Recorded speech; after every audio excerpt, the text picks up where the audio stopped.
hear myself through my headphones. Yes, man. Like, I feel real good about this right now. Pay attention, because you are now listening to Permission to Speak Freely. What's going on out there, world? Oh, shit. Hey, man, we finna get right into this, man, because I'm here to tell you that, so I listened to Dean last podcast, man. The last one you did with Ty Giles. Ty Giles. I know Ty Giles. Ty Giles, my dude, man. Right? Yeah. So I know him from Hawaii, though, man. He was actually an NC. Yeah, I was in Hawaii at the same time, bro. Master Chief.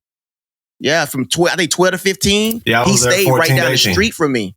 Yeah. Yeah, he stayed right down the street from me. And I know him from I probably saw you before too there. Because I saw him from the various, like, you know, every time we have, like, you know, the season, we all kind of like got together and talked and did all that stuff. So I probably saw you also, man. But 100%. Man, you guys got this story. You guys was talking about grandparents and old people raising us and stuff, man. I was the same way. Yeah. In the beginning, coming up, man, that shit was so related. I was like, damn, dude, that's a shit.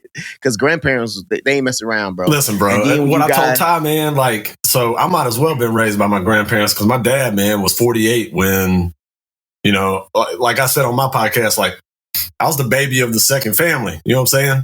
Like, I'm writing a book right now, and one of the things I put in there is like, it's debatable whether I was wanted or not. I ain't trying to hurt my mom's feelings or anything. Like, it's just the truth. Like, I think they were probably like, oh shit, we have another kid. And so like my dad was 48 when they had me. And so like, I basically was raised by my grandparents, by my dad. Right. And so what we talked about was, and I, you know, this is the real deal, man. Like, anybody that's raised by somebody that's probably 2 generations ahead, so like your grandparents or somebody that's that old, man, you just got a different perspective on things, because they had real hardship. They had real want, right? They couldn't go to Walmart. Yeah. Like I talked about, you know, I remember my dad, he showed me, man, like legit, when my dad was a kid, he was behind a fucking plow, behind a mule, not on a tractor. That's crazy. Right? Plowing fields. That's crazy. Right? We don't know nothing about that, man. And so when we have parents that are older like that and they tell us, like, go do some shit because it's, you know, why are you complaining? You got to look at where they're coming from, right? And Ty was talking about, you know, slaughtering pigs and shit. Like, yeah, I've been there. I know exactly what that's about. You from Mississippi, you know what I'm saying? So, yes. Anyways, yeah. That's crazy. Man, it's good to be here. What's up, y'all? Y'all finally have me on your podcast. I'll be damned. Yeah, man. Yeah, man. Yeah, man. Yeah. You know, for me, I like to watch. You know, I like to watch shit. So I like to watch people start off episode 1. You know, watch episode 1. Motherfucker drunk as hell. You know what I'm saying? Couple episodes in, you know, the growth, the process. You know what I mean? So me, I like to watch it. I like to sit back, watch people grow, get better. We're gonna talk about it all, but and then I was like, yo, let's meet here when we have something to really, really, really kind of talk about. You know, so many people that I talk to all the time, that's like, hey, let's go, let's do the pod. And I'm like, no, like, let me do the pod, let you do whatever it is you do. And when we get to a point that we're going to have a really good conversation, let's go. And I think the conversation that we're about to have with you is about to be like good, because you got a lot going on right now. Man, it's about to be lit. Yeah. So let's real quick kind of tail of the tape, just like the brass tacks on you, so that the listeners know who we talking about, and then we're gonna get right to it. Bet, man. Yeah. So Dean Howell, I'm Navy Command Master Chief. Been doing it now about 22 years. I'm a baby. I actually hit 22 in July this year, and I'm on my 4th CMC ride. So if we're talking about Navy stuff, hey, man, I made chief at 7, made senior chief at 12, made master chief at 15, and put in for the CMC program, you know, soon thereafter. In Hawaii is when I got picked up, actually. Yeah. The Navy thing we can talk about for ages, right? I grew up as a PS in the Navy. I was colorblind. Well, I am colorblind. And so when I went to the recruiting station at 21, I'd been in college for 3 years. And my homeboy, Matt Frugier, y'all might have seen him on a couple of my episodes.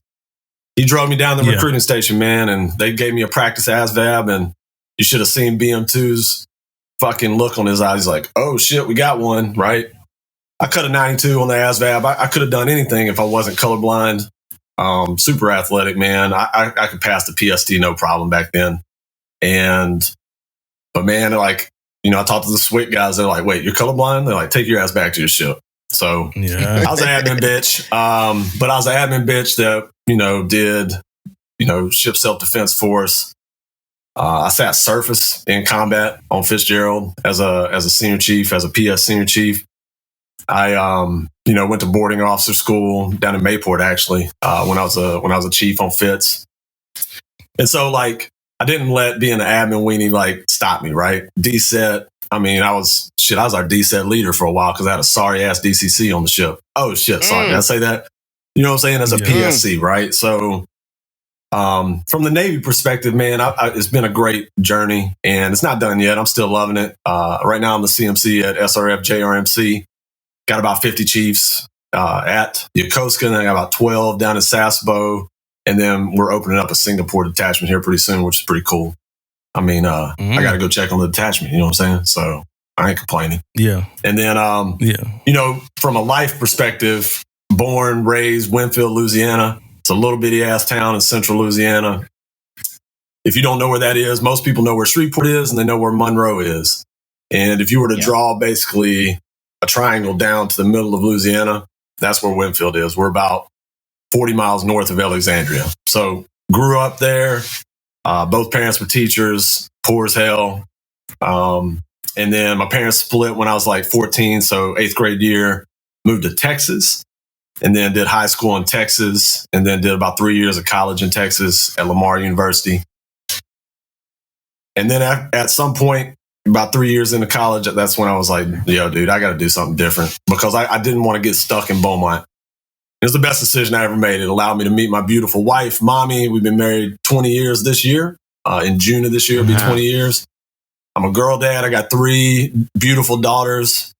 My oldest is 19. She's in Texas going to college. I've got a sophomore, and then I've got an 8th grader. So Millie, Hazel, Elizabeth, all beautiful, athletic, talented. They sing, they dance. They can start a road show themselves. I'm encouraging my 2 younger ones to start a YouTube channel, honestly, because just I watch them bantering. I'm like, man, y'all need to record some of this shit. Like, for real. Like, y'all can make $1 million way quicker than your fucking dad, right? So, yeah, man, that's me. You know, as far as like, what do I love? I love being physically active, man. I definitely am kind of resurging after a long period of kind of beating myself up after a pretty serious Achilles injury. And I'd say in the last, you know, couple of years, I'm really kind of resurging, getting back to myself, being real fit. I like doing big shit. I like doing adventure shit. I'm going to walk from Tokyo to Osaka in May. That's about 300 miles. It's about a 12-day, you know, trip. I just like doing wild shit, man. So, and I think that I'll cap it with this. There's, I think a lot of us, you know, we look at like, hey, I'm in the Navy, so I can't do X. Well, you can do both, man. And I think that more people are discovering that you can do both. You can have a podcast and be in the Navy. You can go do adventure shit and have a YouTube channel and be in the Navy, right? Those things align. It's not like they're mutually exclusive from one another. And I think that we are setting that example for a lot of people. So it's really kind of cool, man. Yeah. Hey, Damon, Dean was one of the people that like caught me on a live, man. Rapping, man. Dean was one of the you got it. Dean was on a live, man. Hey, I was out for my walk too, man. I was out for my walk. I do a 45-minute outdoor walk every day. You know, I'm cruising, whatever. I was like, oh shit. I wonder what PTSF, you know, permission to speak freely, what they doing the live shit or something. I fucking open that shit. Yo, Damo's fucking going, bro. I mean, he's going. Yeah. I was like, oh, okay. And I knew that you flew, or like that you had a flow, right? Like I seen a couple little snippets here and there. Yeah. But bruh, like he was going like for 5 minutes. And I was like, I'm like walking down the street, bobbing my head. Right. Yeah. And then, hey, and then he knew he was caught. I could see his eyes. His eyes got he knew he was caught. He's like, hey, I'm done. All right, bro, I'm out. I was like, oh, shit, what's up? It's crazy because as I was like rapping, followers were, I didn't see the comments. I'm sure some were positive, some were negative. But as I was rapping, I was getting followers like the whole time. It was like such and such subscribed, such and such followed you, such and such followed you, such and so that's all I saw. And then when it was over and I looked down, I saw you in there and some other people. I think you made a comment, and some other people I knew, they were, making comments. So I'm like, oh man, you know what I'm saying? Then I was like, damn, I tried to moonlight, do something fun on the side. I'm like, oh, people actually, I honestly didn't know. We're gonna talk about engagement later, but I did not know anybody. Well, I didn't know that they would even advertise this on my Instagram. I didn't know that. Like, so I learned my lesson, man. You know what I'm saying? Hey, D, let me tell you, lean into D, that shit. Hey, that shit was fire. Hey, bro. I'll leave it at that. Hey, D, what's up? He be trying to hide this shit. I know this dude can flow, man. Like, I've heard a whole lot more shit. You know what I mean? That he got it and what he done wrote and all this type of stuff. Super, super freaking talented. You know what I mean? Like, man, it's crazy, bro. I didn't heard a lot, man. So he's crazy. I'm just saying, man. Like, I encourage anybody that's got a talent, man. I talked about this with her name's Little. She runs like a Little Bit of Life podcast. And one of the things we were talking about is mental health in the military, right? It's a hot button topic, right? We just got the mental health playbook, right? Okay.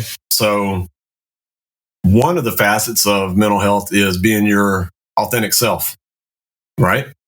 And I'll tell you, man, like, I think that one of the problems we have is that people feel repressed. They feel like they can't be their authentic self. And so, like, if you got a talent, man, if you can flow, if you can dance, you can play an instrument, whatever. Like, why is that contrary to good order and discipline? It ain't. Yeah.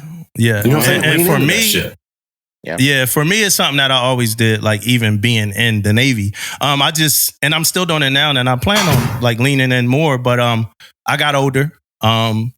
I got more sophisticated. The content has changed and stuff like that. So even like whatever I was doing when you were watching, that was very old, but it was something I remember. I don't remember none of the shit now because we busy. I got a podcast, we doing whatever. But the content changed, and I do have intentions to have some stuff. But I got a question about you because you talked about recruiter. And you were recruited by Harvard, right? I was, bro. So this is fun to talk about because this really brings me back to like old school Dean, right? So fuck it. It sounds like I'm bragging when I say it, but fuck it. Like, people want to know, right? So let's talk about it. Like, let's do it, bro. So everybody knows that Southeast Texas specifically is a hotbed of high school football. It's ridiculous. Like, you can't really understand this shit. And so I graduated from Vidor High School. Go ahead, look it up. Vidor gets a lot of bad press for a lot of reasons, right? Let's just say it's not a very diverse place. And I went from a super diverse background to like basically an all white school, right? And so that's a whole other story. That kind of fucked me up. I was like, y'all motherfuckers are lame as shit, right? But I got there, and my junior year, I ran a legit 4.40, like clocked, you know what I'm saying? With the laser type shit. And I was about 5'11", 185.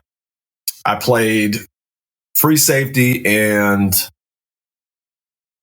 wide receiver my junior year. And then my senior year, we ran an option offense, and I was slated to be the quarterback in an option offense, which basically is like a running back. You know what I'm saying? We don't pass the ball. Yeah. And so between my junior and senior year, I broke my fucking hand, right? And so I got moved from quarterback to tailback. And so I played tailback my senior year. So like they used to call me, they used to fuck with me, coaches. They used to say I run like Eric Dickerson and shit, because I was 5'11", man. I was 5'11", 185. I've got kind of a lean frame, but I was fast as fuck, right? And so I got recruited by Kansas State. I got recruited by Arkansas. Actually, back then, the head coach of Arkansas, he wrote, like, hand wrote a letter like, "Can't wait to meet you" type shit. Harvard sent me a few letters. Tulane sent me a few letters. Rice sent me a few letters. And I'll just be 100, right? So we talk about imposter syndrome. Hey, man, I didn't know what it was back then, but looking back on it, man, you talk about having imposter syndrome. I'm getting letters from universities like, "Hey, can't wait to meet you." And I'm like, man, I ain't that fucking good. I ain't that good. Like, And what I didn't understand is that, like, unless you're like a blue chip, no shit athlete, right? Which I was not that. Let's be clear, right? I wasn't like a blue chip athlete, right? If you're one of those guys, they come find you. They come to your house, right? Yeah. But if you're not on that level and you're maybe a couple tiers under that, maybe you got Division I skill, but probably more like Division II or small Division I. Like, you have to pursue it. You like, if you get the letter, you have to reach back and say, okay, like, when are you guys running camp? I'll come to your camps. I'll try out those kind of things, right? I wasn't tracking any of that. My parents weren't like, my parents love me. My mom loves me to death. So does my stepdad. But like, you know, they weren't focused on that, right? Like, for them, it was all about academics, which I did end up getting an academic scholarship, right? But yeah, I was recruited by Harvard. I was recruited by a bunch of people, but I was a fucking dumbass and I didn't pursue it, right? But it's all good, right? Like, I do not regret anything. I've had a great life.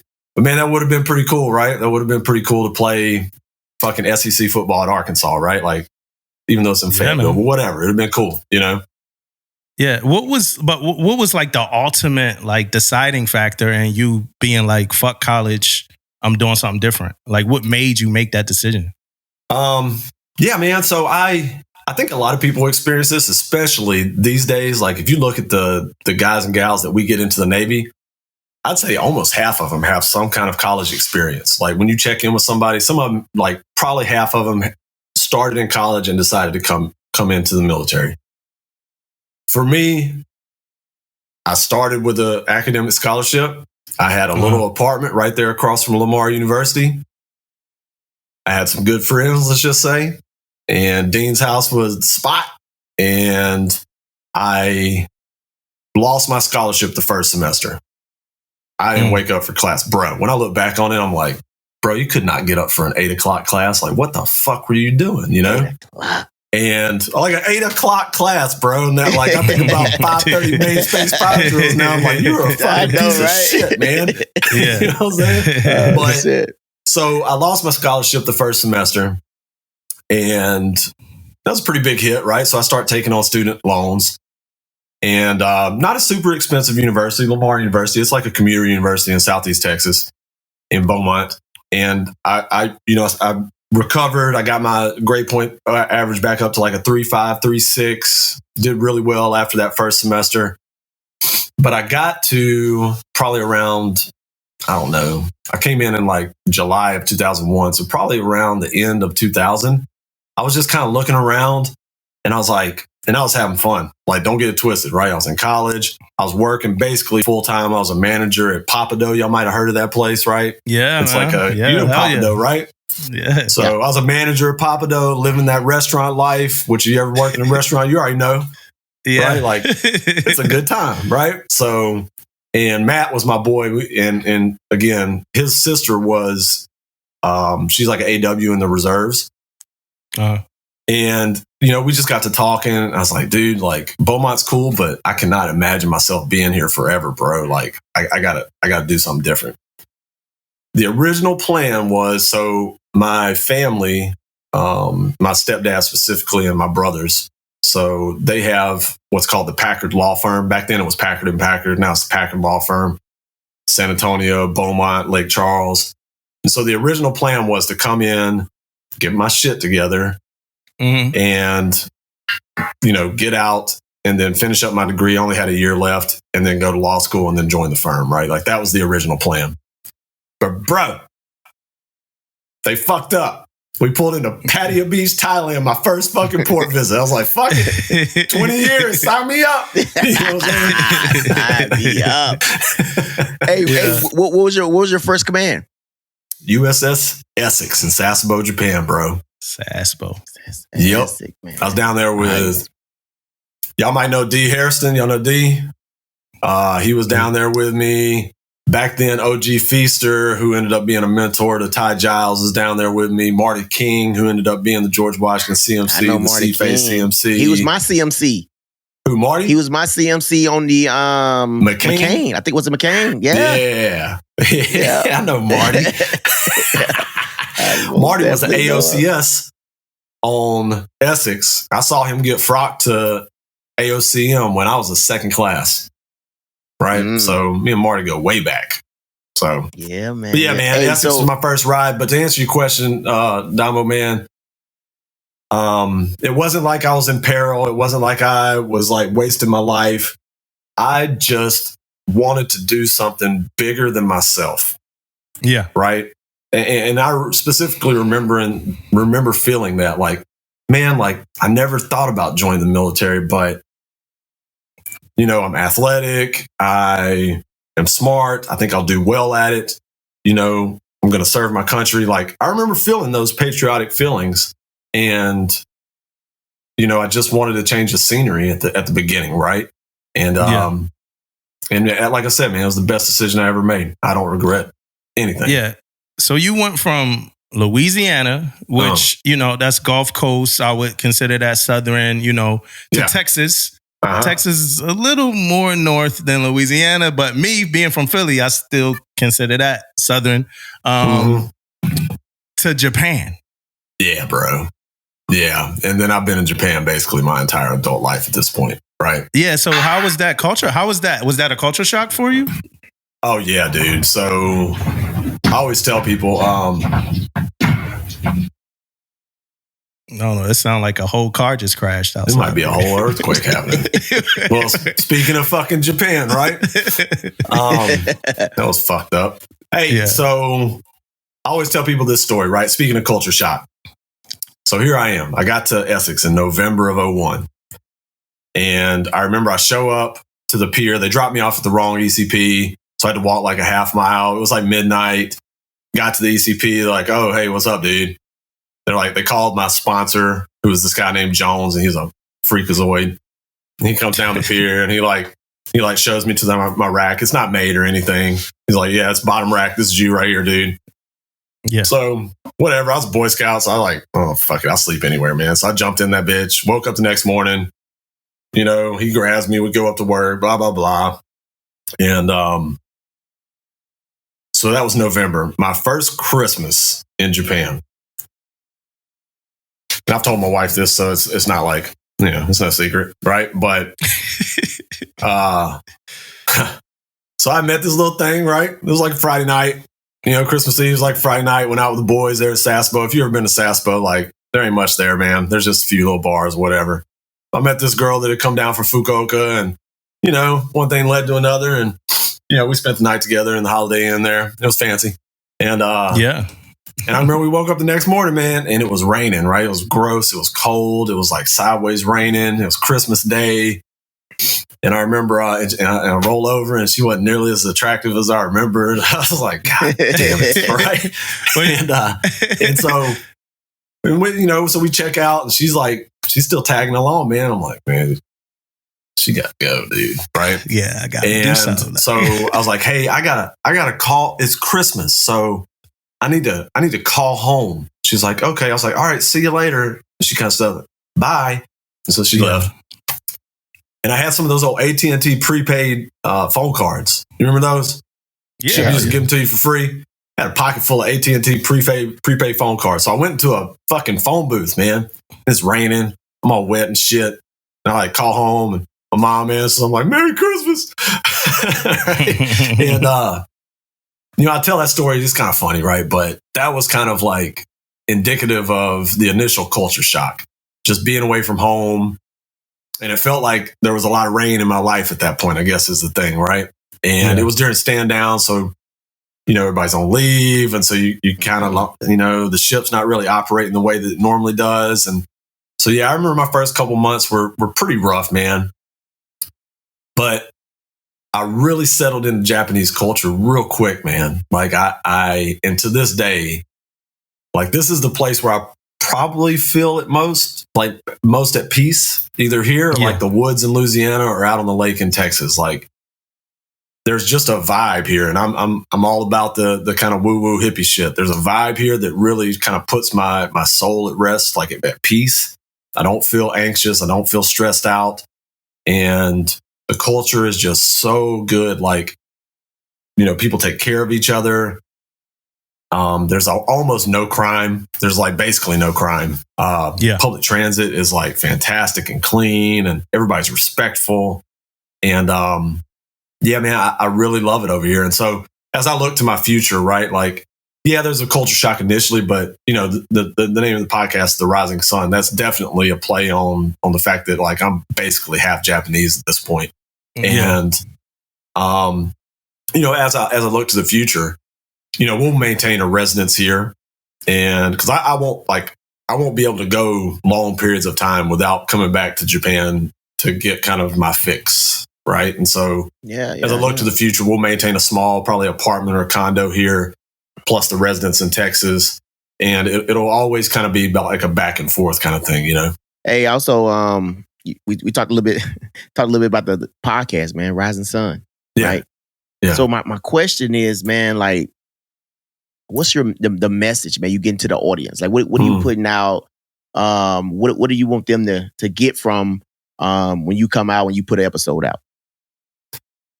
Yeah, man, I think that when I started it, the main goal was to talk to interesting people. That's it.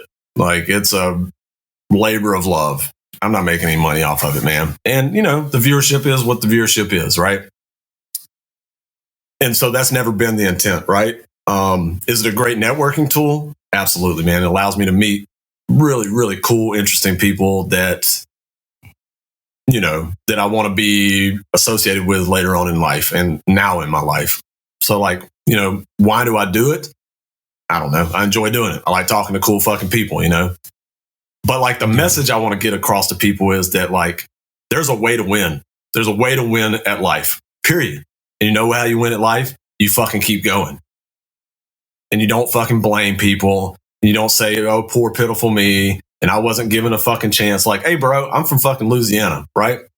Like, I remember specifically being hungry, man. Like, wonder what's for dinner tonight. Well, shit, let me go look in the fridge. Oh, there's nothing here but fucking old cornbread. Well, I guess I'll eat that, right? So, like, you know, this idea that, like, you know, that you can't win at life, that you can't succeed. Hey, fuck that. Like, you can. And I think that that's the message that I want to get to whoever listens, man. And my viewership is not just Navy, it's not just military, and neither are the guests, right? The guests run a pretty broad spectrum. And each one of them has a story about how they were able to overcome challenges in their life and then be extremely successful. And I'm not talking about being just like averagely successful. Like, you know, the people that listen to my podcast, I want them to win fucking big, bro. Like, take those talents that you have and apply them to your life, do hard shit, and then fucking like be a huge success. And I think that's the message, right? Like, don't feel sorry for yourself. Don't feel sorry for yourself. Fucking like, go do it, man. Like, there's nothing holding you back except yourself, you know? So I think that's, to answer your question, you know, go fucking win, man. Go win, you know? Yeah. So Damon kind of got us here. So I'm gonna talk a little bit about the pod. I want us to wiggle out of it and then maybe come back to it a little bit later to talk about some more Navy stuff and some more personal stuff. But into the pod, since we are right here, congrats on a year. Congrats on a year, man. Yeah. That shit is not as easy as people think it is. You know what I mean? I remember being I was at a medical appointment with my wife before she got surgery. And I remember talking to you on the phone and you're like, yo, I got this idea.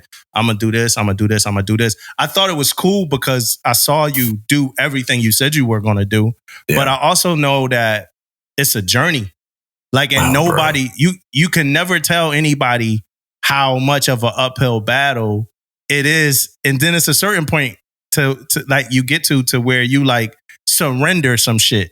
And that's a if you know thing. Like, I'm not even going to get into what I mean by that. I know, but it's a certain point that you get to where you're like, all right, I'm surrendering this. But you did take a pause for a little bit, right? Yeah, I did. Yeah. And what was that about? Yeah, man. So I did an unaccompanied tour in Misawa.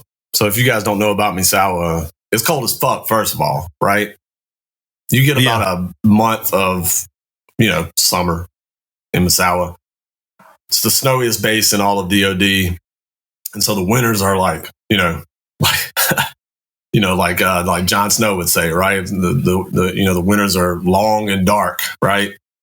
I always joke, man, me and Aaron talk all the time. And like, my time in Misawa was like my time on the wall. Like I went and took the fucking black for 2 years type shit. You know what I'm saying? Yeah.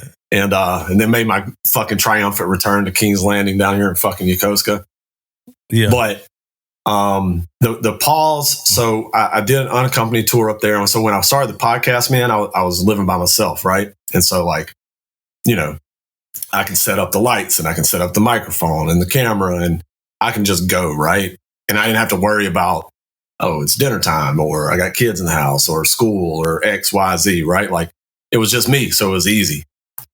And then after you do an unaccompanied tour, I don't know if you guys have ever done one, like you got to reintegrate, man, you know? And so coming back home after 2 years up there during COVID, so travel was hard. There were times when I couldn't travel home type shit because of COVID restrictions and things like that. So there were long periods when I didn't see my family.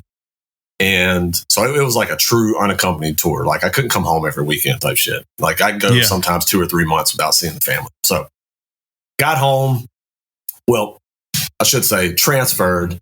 And then we went and spent about 40 or so days in the States. So I took a long leave period to go see the family back in Texas.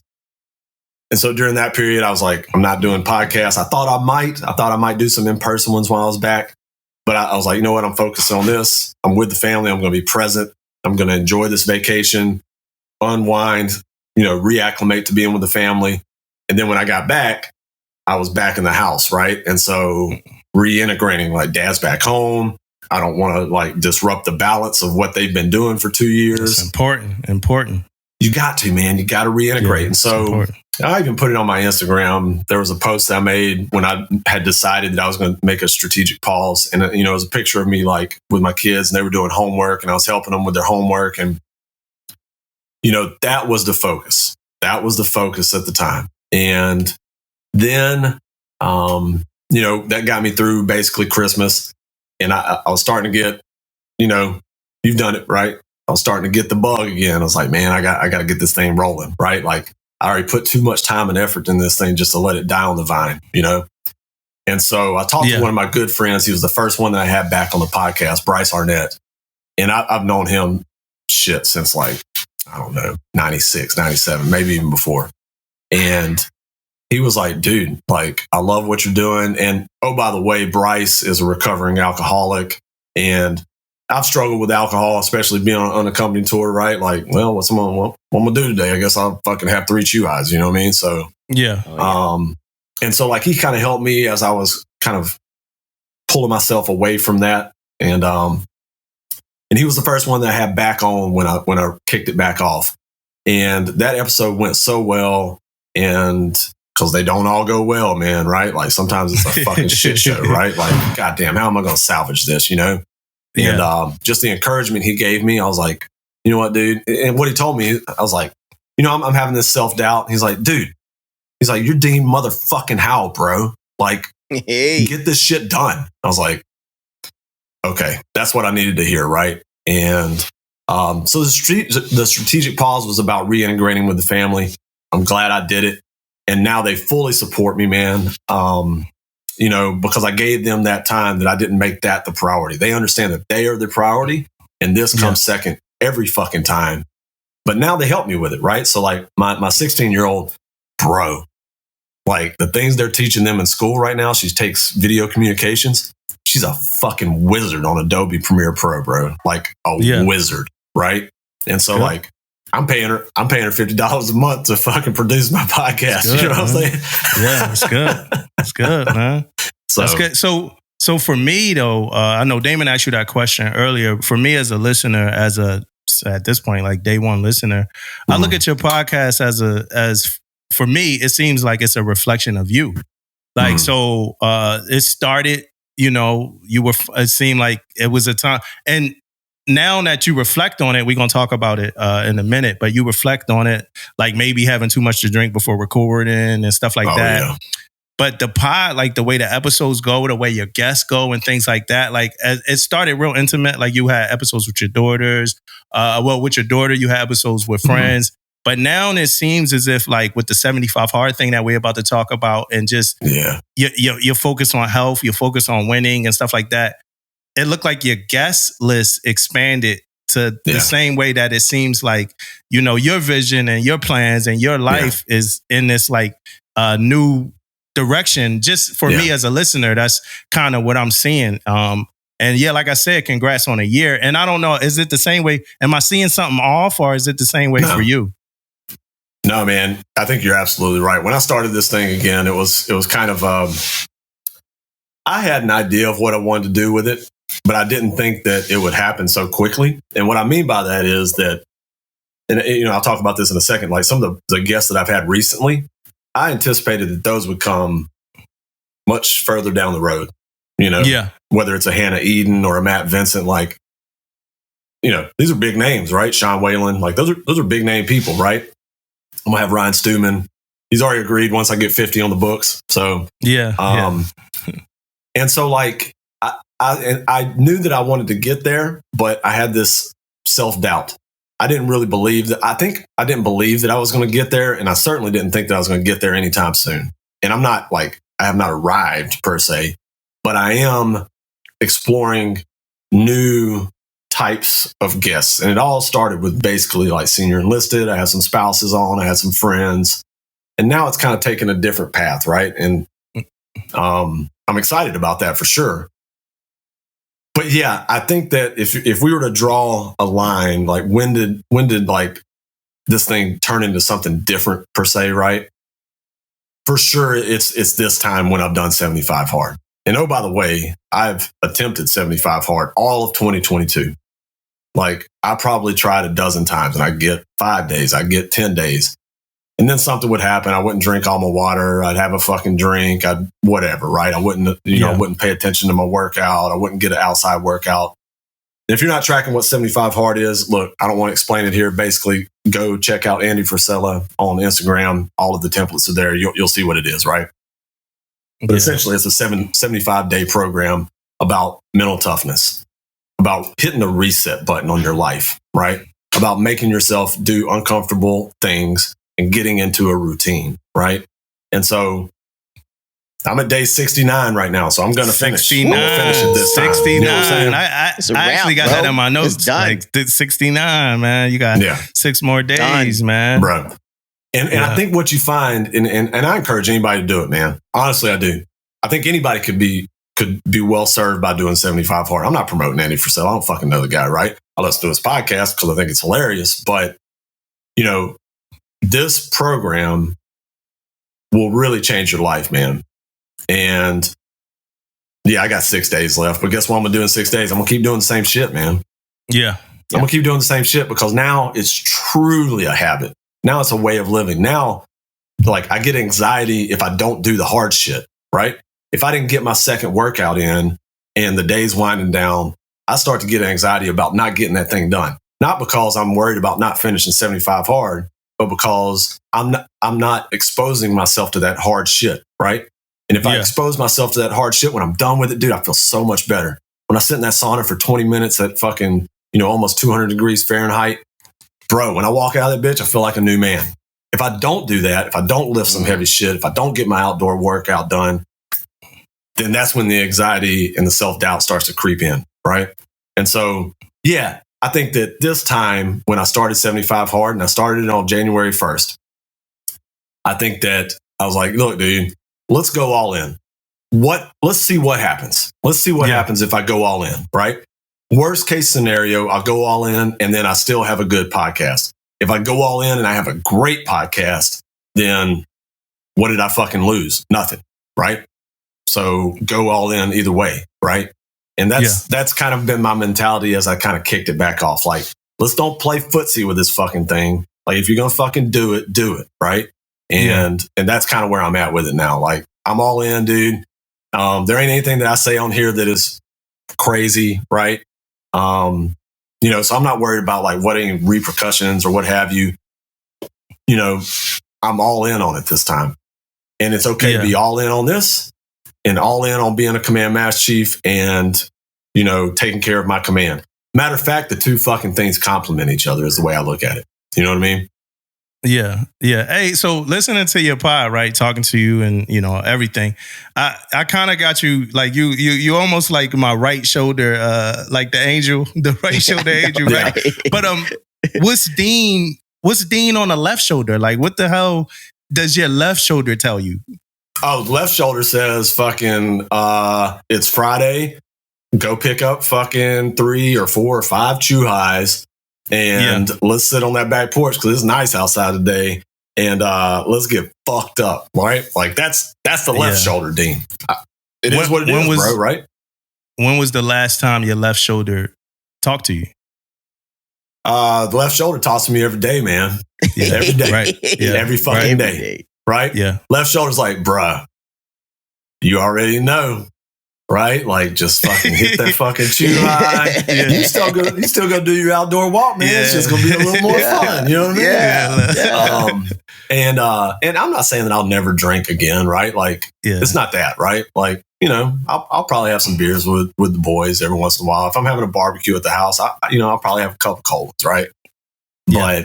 But I have, committed to myself, to my family, to my life, to my health.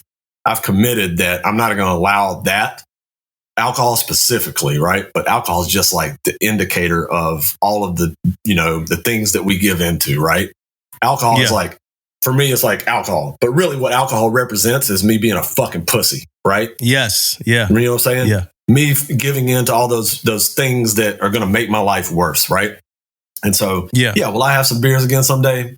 Yeah, I'm sure I will, right? But it ain't ever going to be the fucking focus again, right? And, there's probably people out there listening, man. There's a lot of fucking closet alcoholics in the Navy, and we all know it, right? That's you running down my topic list, man. Hold on, give me like 1 second, because that's actually my next question. But before I get there, my first question is, you haven't drank since January 1st. Is that still? Yeah. True? So okay, New Year's Eve, I drank. I didn't get shit faced or anything, but I knew that because I knew I was starting on January 1st, right? And but I remember that I took a sip out of the flute of champagne. And I set it on the table, and I was like, okay, that's it. And honestly, like, the left shoulder talks to me, but like, I haven't had any craving. Does that make sense? Like, I didn't have any withdrawals or anything like that. It was just, I flipped the switch. I said, okay, I'm not doing that. It's time to go. I'm not doing that, right? Like, I got other shit to do. I may come back to you someday and partake, right? But right now I got some shit to do. So you're going to have to stay over there for a little while, right? Yeah, man. Last drink was December 31st, 2022. Yeah, so, man. And your pod, it's been motivating me. And before I hit this alcohol point, I do want to. So my wife, like, I talked to my wife, right, Damon, and I asked her. You talked to your wife? Like, what? Yeah, it's crazy, right? So, but I asked her, right? I said, hey, babe, if you ran a simulation of yourself, like if you were to play a video game and it was you in a video game and the video game told you if you eat this shit, it's going to fuck up your liver, it's going to fuck you up, it's going to destroy you, whatever. And it was like, if you eat this shit, like these vegetables and all this shit, it's going to be good for you, you're going to live longer, whatever. Yeah. I'm like, what choice would you make? She was like, I would make the healthy choice all the time or whatever. And I'm like, well, what's the difference between that and life? Like, it's the same exact thing. Honestly, we know what's at the end of the road. We see all the signs. We do control our own like simulation, and everybody that I ever asked that question, they always make the 100%. Healthy choice. And it's like, well, why the fuck can't you do it in real life? And not saying that my wife is like eating too crazy every day or whatever, but that was, she was who I was talking to. And me recently, man, I recently went pescatarian, man. I was telling Damon earlier, I'm pescatarian, man. You know what I'm saying? So that's when you started. Bro. That's when you tell him when you started. Yesterday. All right. There you go. Hey. Okay. Day one. Baby. Yeah. Day one. Yeah. Let's go. Almost. You know what I mean? Yeah. almost quit, man. You gotta start, almost, though. You can't finish. You gotta start before you finish, right? So I don't want to go too deep because we talked about it earlier. It's going to be like on one of our little pieces. Almost quit today, though, man. You know, but left shoulder almost had me get some hot chicken, man. But I chilled out, man. And I wound up getting some shrimp, man. That shrimp was disgusting. I ain't even get into how bad. I ain't even get into how bad that shrimp was. Hey, and for the listeners, I'm still sick, so this is still my sick voice. But Dean, you brought up something. Yeah.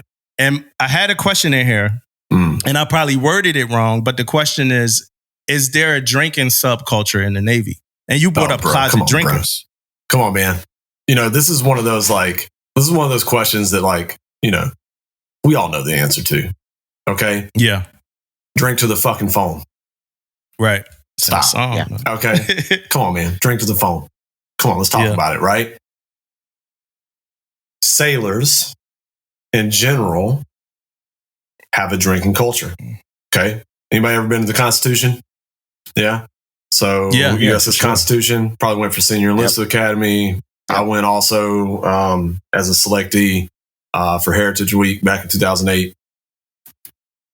Listen, bro, grog is a real thing, right? Like, we've been drinking.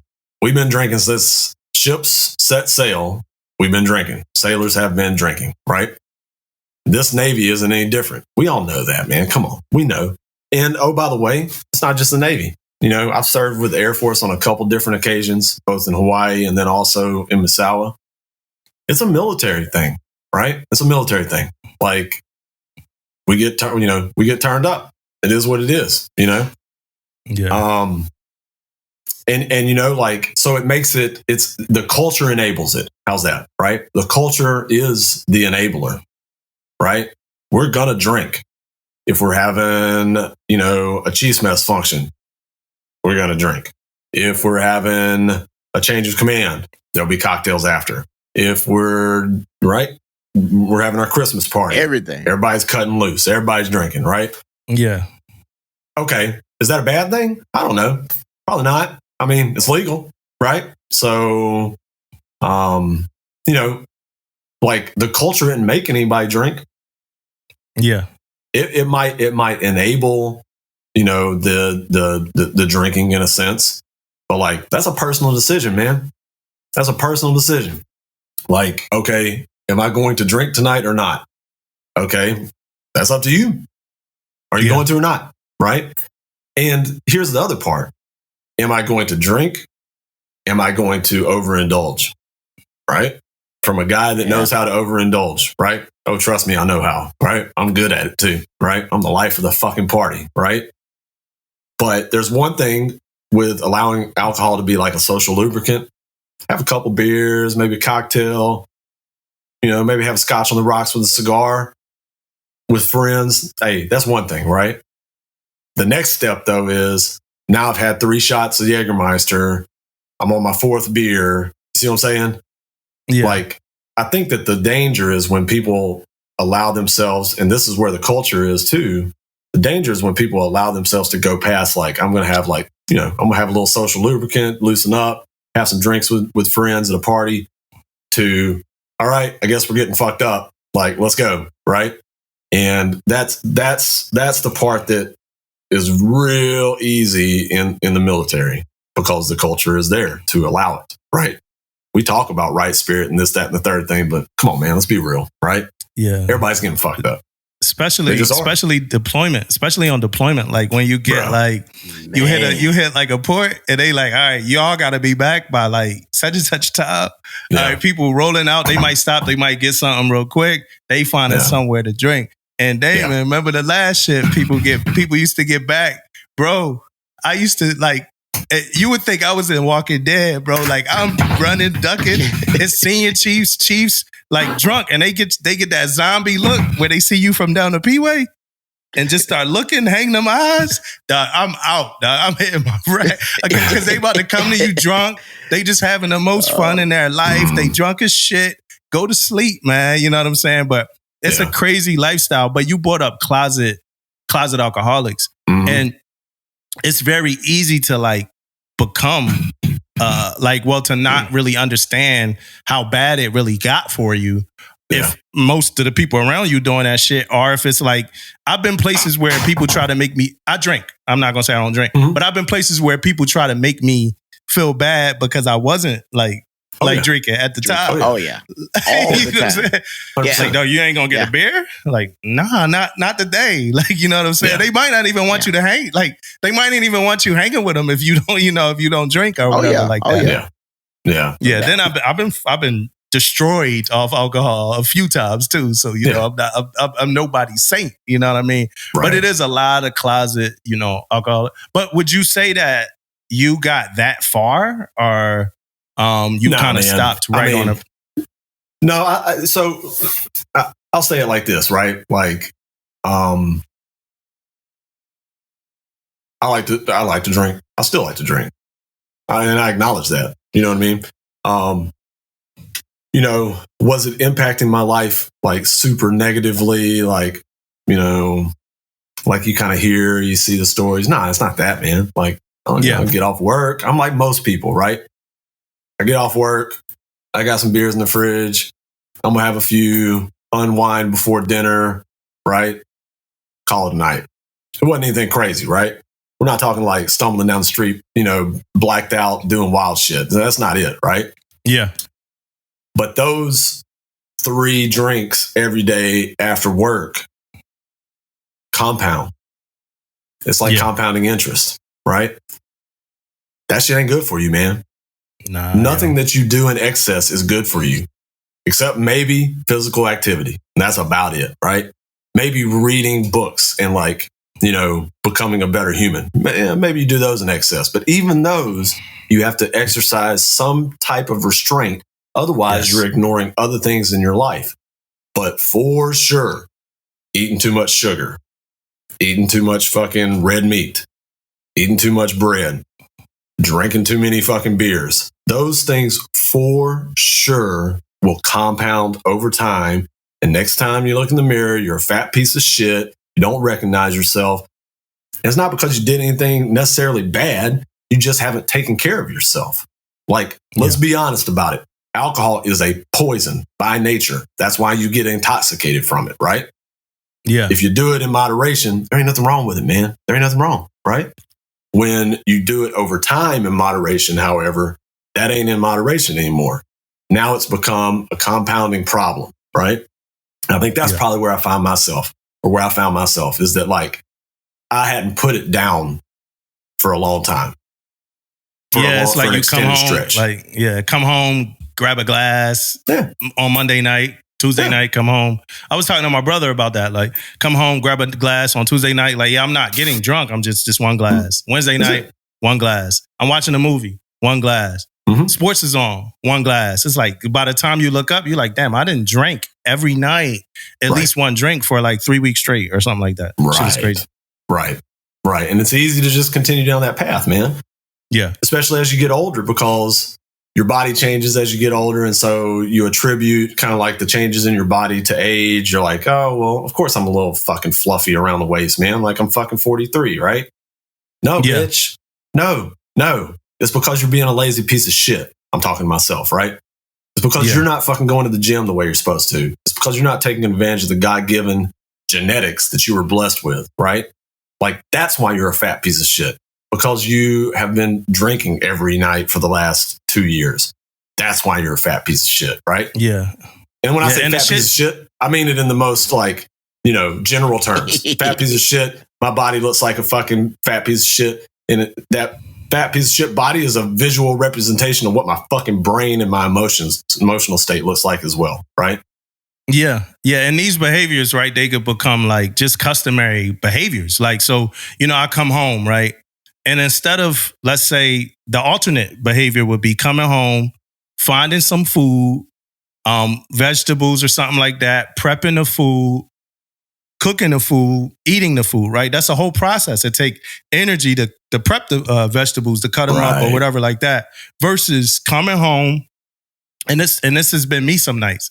Coming home, pull out the phone, find DoorDash, Uber Eats or something. Doesn't take much energy at all.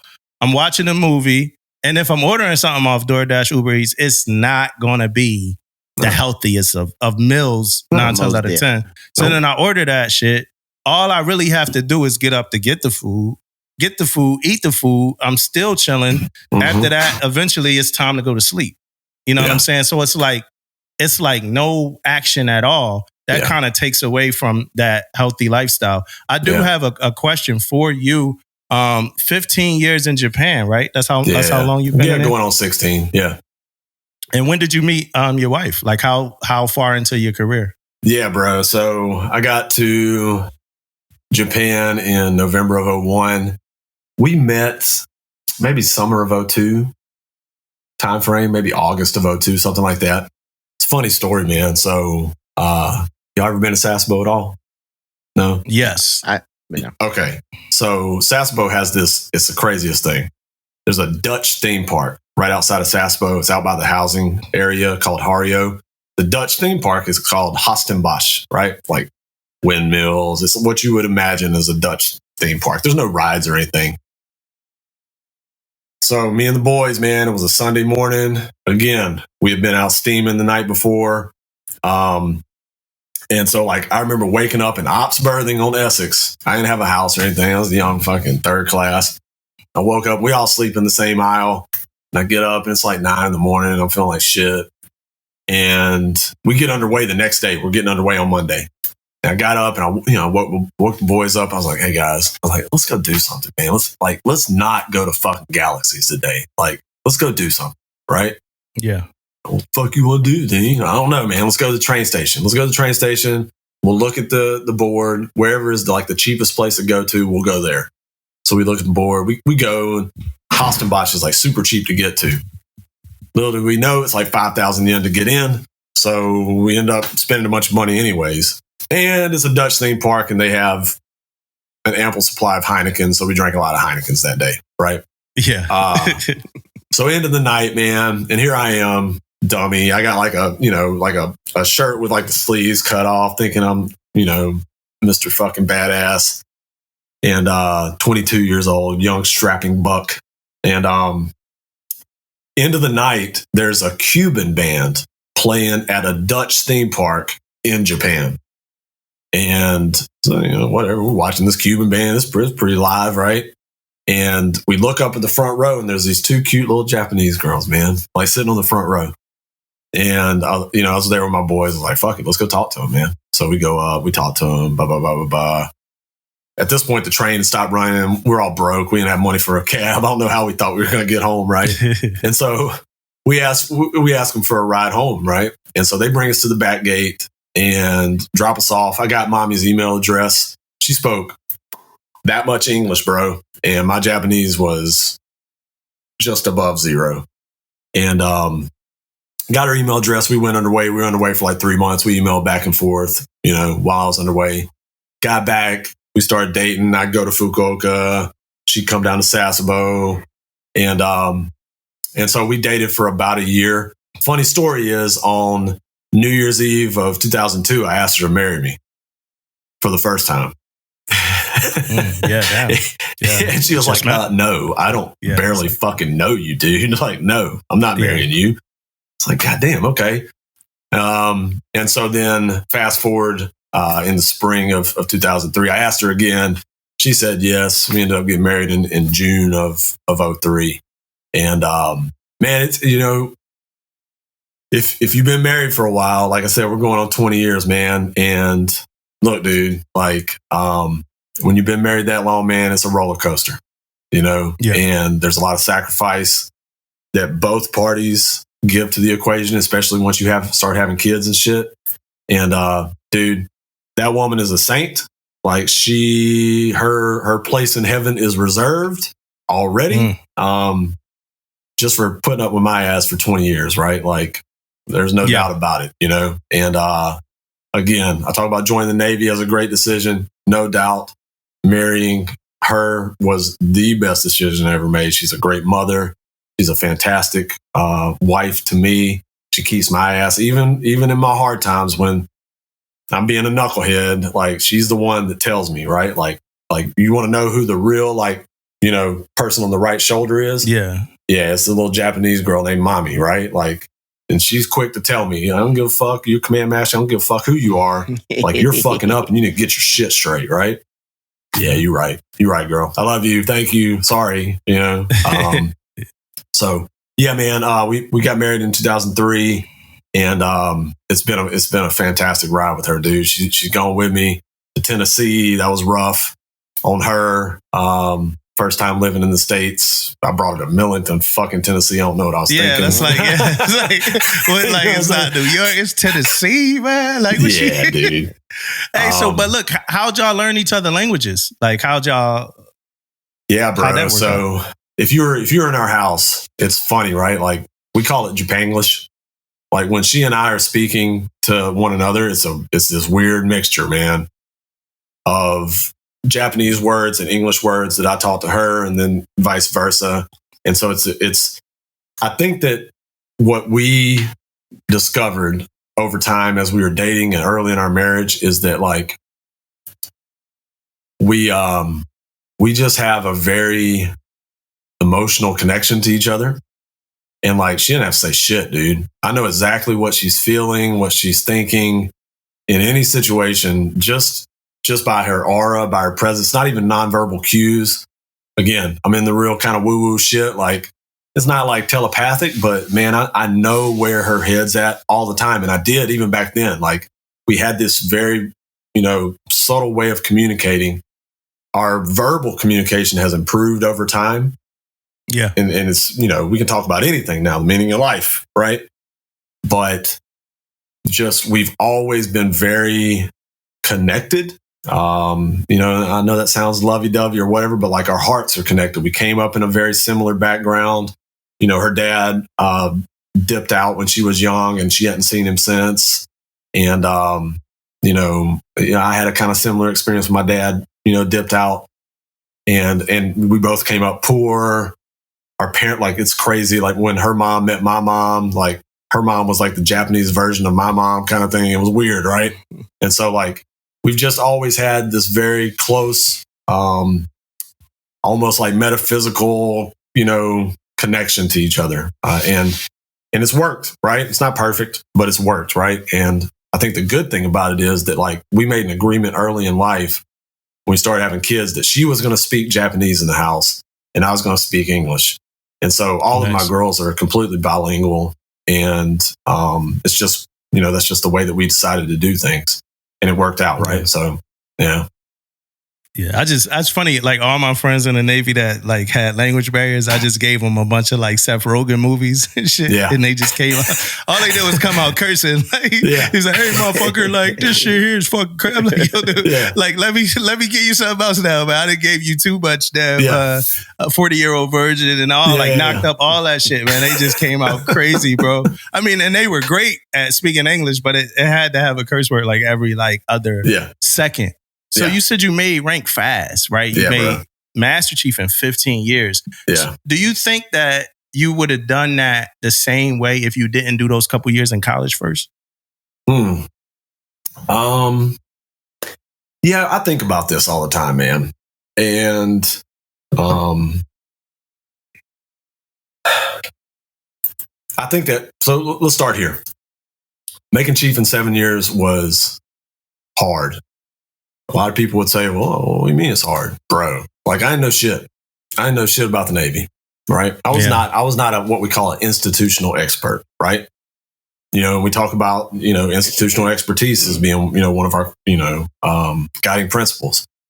I was not an institutional expert by any stretch of the imagination. Was I a subject matter expert? Fuck yeah, man. I was the best PN in the fucking Navy. Ask anybody. I don't give a fuck. I was a bad motherfucker, right? I was fit and I knew how to lead people. 100% I knew how to lead people. But, like, as far as, like, knowing the ins and outs and the intricacies of the Navy, bro, I know shit. And so there was a real steep learning curve being a 7-year chief trying to, figure all that shit out, right? I don't think that it's too early. I think there's certain people that, that are going to be able to take that opportunity and flip it and do well, right? And I did. And I think there's other ones that do. Some, they fuck it up, right? They make it too early and they fuck it up, I think that's probably a small group because, you know, if you're able to make it that quick, you're doing something right that's recognized by leadership and by your peers and by your sailors. So yeah, man, was it too early? I don't know. Probably not, but it was hard. It was hard for me, right? Now, is that because of my college experience? No, it's not. I mean, I think I can probably attribute it more to working at Papado, right? Mm-hmm. So Papado is this crazy place. First of all, it's real hard to get hired there because you're making good money, right? So I'm 19-year-old waiting tables on a lunch shift, making $300-$400 on a lunch shift, right? Like, you're making good money there. And so it's hard to get hired there. And one of the things that Papado does is, like, they do basically what we would call quarters before every shift.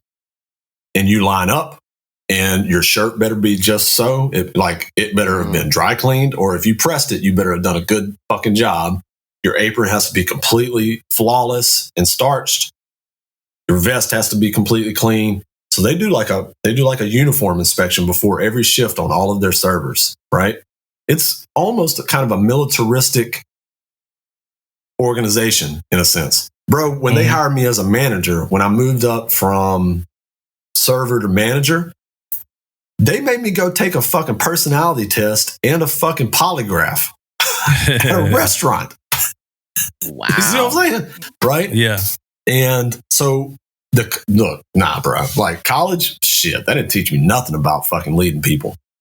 But working in that environment for a couple of years, I think that, like, I took a lot of those lessons and applied them to my leadership style in the Navy. And I think that's probably what had a bigger impact than college.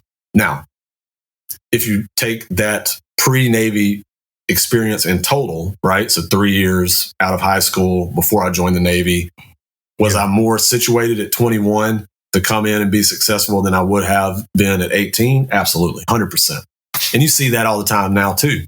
You get a sailor that walks through your door and he's 24. Like, what have you been doing this whole time? Well, I did like 3 years of college. I worked here. Like, you got a good one typically. Somebody that comes in a little later has already sowed their wild oats and they're ready to fucking rock, dude. You know what I mean? They joined the Navy because they're ready to do something with their fucking life, right? And I think I was one of those type of people when I came in, you know. Yeah. Hey, let me jump on that question too, man, because 7, 12, and 15 is crazy. I mean, I'm talking about, for anybody who listening is not in the, military or understand, that's crazy for Master Chief in 15 years.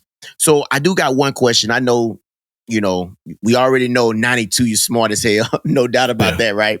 But my other side is any of that to the fact of you was in the right place at the right time? Or you was just, because I know I had one of my guys, man, he told me he made Master Chief, not in 15, but pretty quick. And he said, man, he just was a lot of time. He was like in the right place at the right time. Yeah. Yeah, I think that, we say the right place at the right time, and it makes it sound like it's a game of chance or something, Yeah. I got right. You. And but to kind of dive into that, timing is very important. Okay. So here, I guess if anybody's listening and they're wondering, I don't know, how did I do it? Right. Okay. You can't do anything. No, you kind of can't do anything about where your first tour is. For me, I finished as AAP out of A school, and so I got to select orders, right? And I had the choice of the fucking Kitty Hawk or the fucking Essex, right? So I made the right choice. You know what I'm saying? I didn't go to the both in Japan at the time, right? Was both at Japan? Both in Japan. Yeah. One in Yokosuka, one in Sasebo, right? And I decided, and it was the weirdest thing, right? I looked at the two ship types. I was like, okay, aircraft carrier. I was like, amphibious assault ship. And honestly, I made that decision based on which one was the more capable ship in my mind, right? Oh, they launch LCACs, they got fucking Helos, they got Harriers, they got Marines. I was like, man, this motherfucker's like the Death Star. I'm gonna go to that bitch. That sounds cool. Not knowing that I'm going to Sasebo, right? But that first tour, you don't have a lot of control over. But then every tour after that, you do have a good bit of control over, right? And so when we talk about timing, the right place, the right time, after you finish that first tour, and even in the first tour, and I'll get to that in a second, but after you finish that first tour, you need to really look at, if you want to make it quick, right? You got kind of two options, and usually they're mutually exclusive of each other. You need to go do some cool shit that you really want to do. You can go to Riverine. You can go try to play with the SEALs. You can go to like a CB battalion. You can go to some embassy duty in fucking Rio de Janeiro, right? You can do these jobs that are going to be fun, but probably not very, professionally rewarding, right?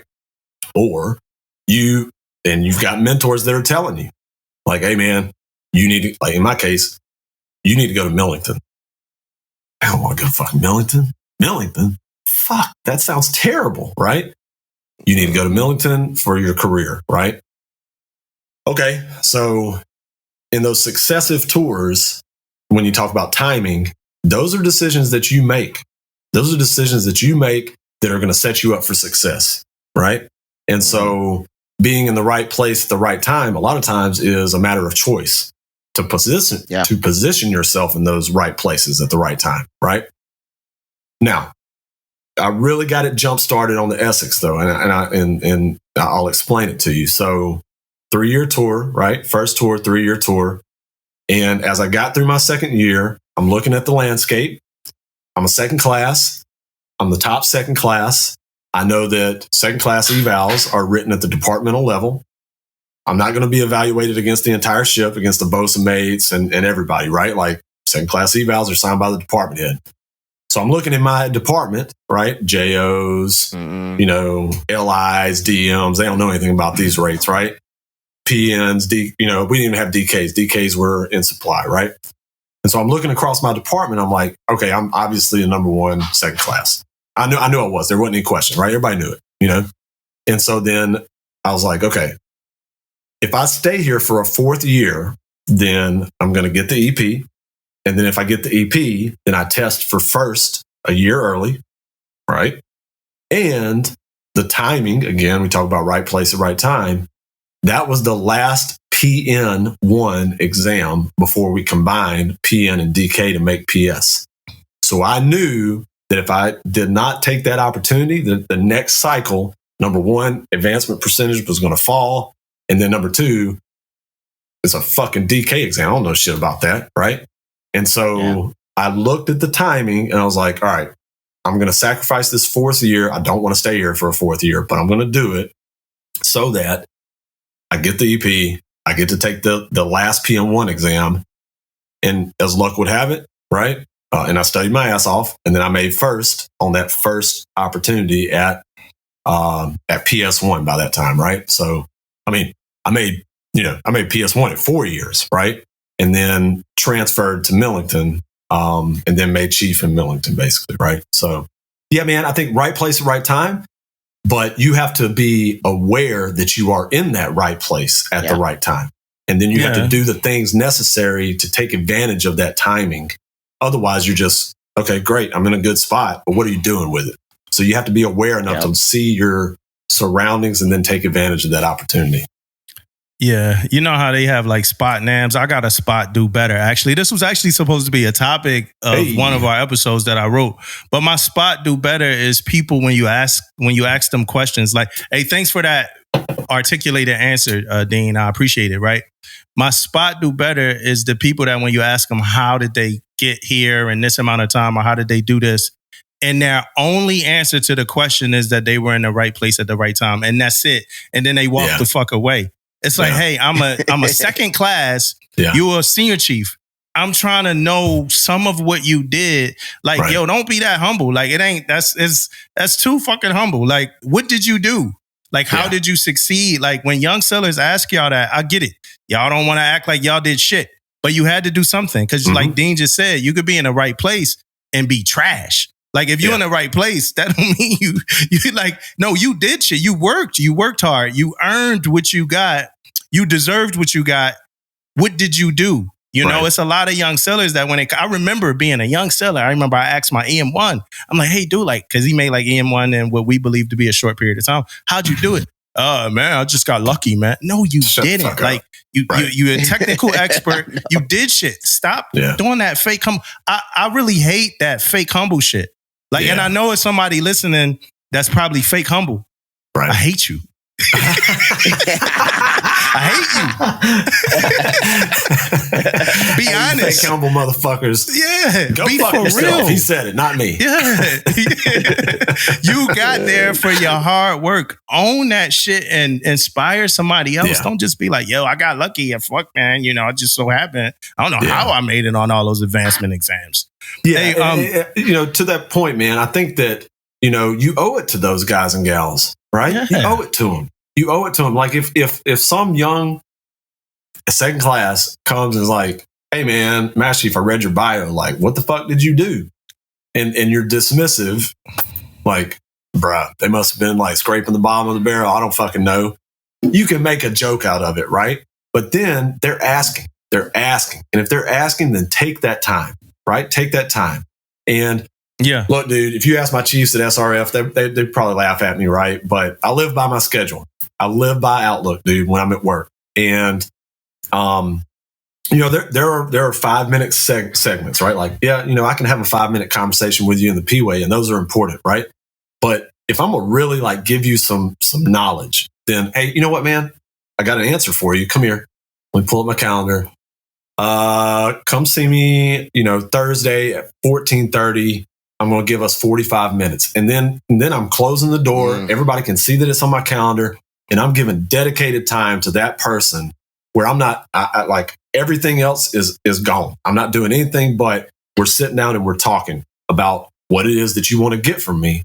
And I do the same thing with check-ins. I do the same thing with checkouts. Like, you know, even Chiefs will drive by like with their checkout sheet, like, hey, bro, you got time? Like, no, that's not how we do it, bro. Like, I do have time, but we're going to make time to do this, not a fucking drive-by. You know what I mean? So, anyways, that's just kind of how I look at it. I like that. Yeah, and because it makes it seem like it's. I know people think they being cool and humble, but it makes it seem unattainable. Like, oh shit, all right, so all I gotta do is just get lucky like 6 different times, and I'll be a Master Chief for 15 years as well. Like, you know, so you know, it was another point I had with it, but I forgot the point. But that's like one of my big rants, man. Like, stop that. Like, it's people that's actually looking for some inspiration, man. They want to know what you did, actually. Do you feel like the SAA community is separate from the mess? Is that 2 different communities? You're talking about our senior or like CMC, Command Senior Chief community? Yeah, I know that came quick, right? Yeah. Is that two? I mean, is the mess one community? Yeah, so, no. Okay. I mean, I'll keep it 100, right? Like, I say that, and now I'm going to explain it. Okay.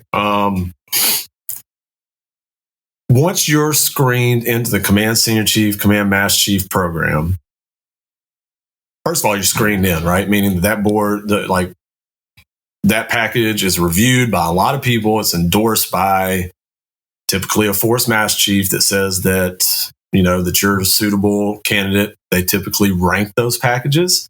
And so, like, when I submitted in Hawaii, the first year I didn't pick up, right? The second year I put in, and I had it endorsed by Suze Whitman. I had it endorsed by David Carter. And I picked up, and I had, like, documented time in the seat.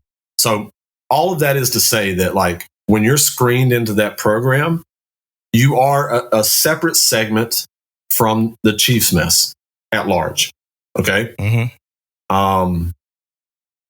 Where people get sideways is when they forget where they came from, and they forget that at the end of the fucking day, you're still a chief, right? Yeah.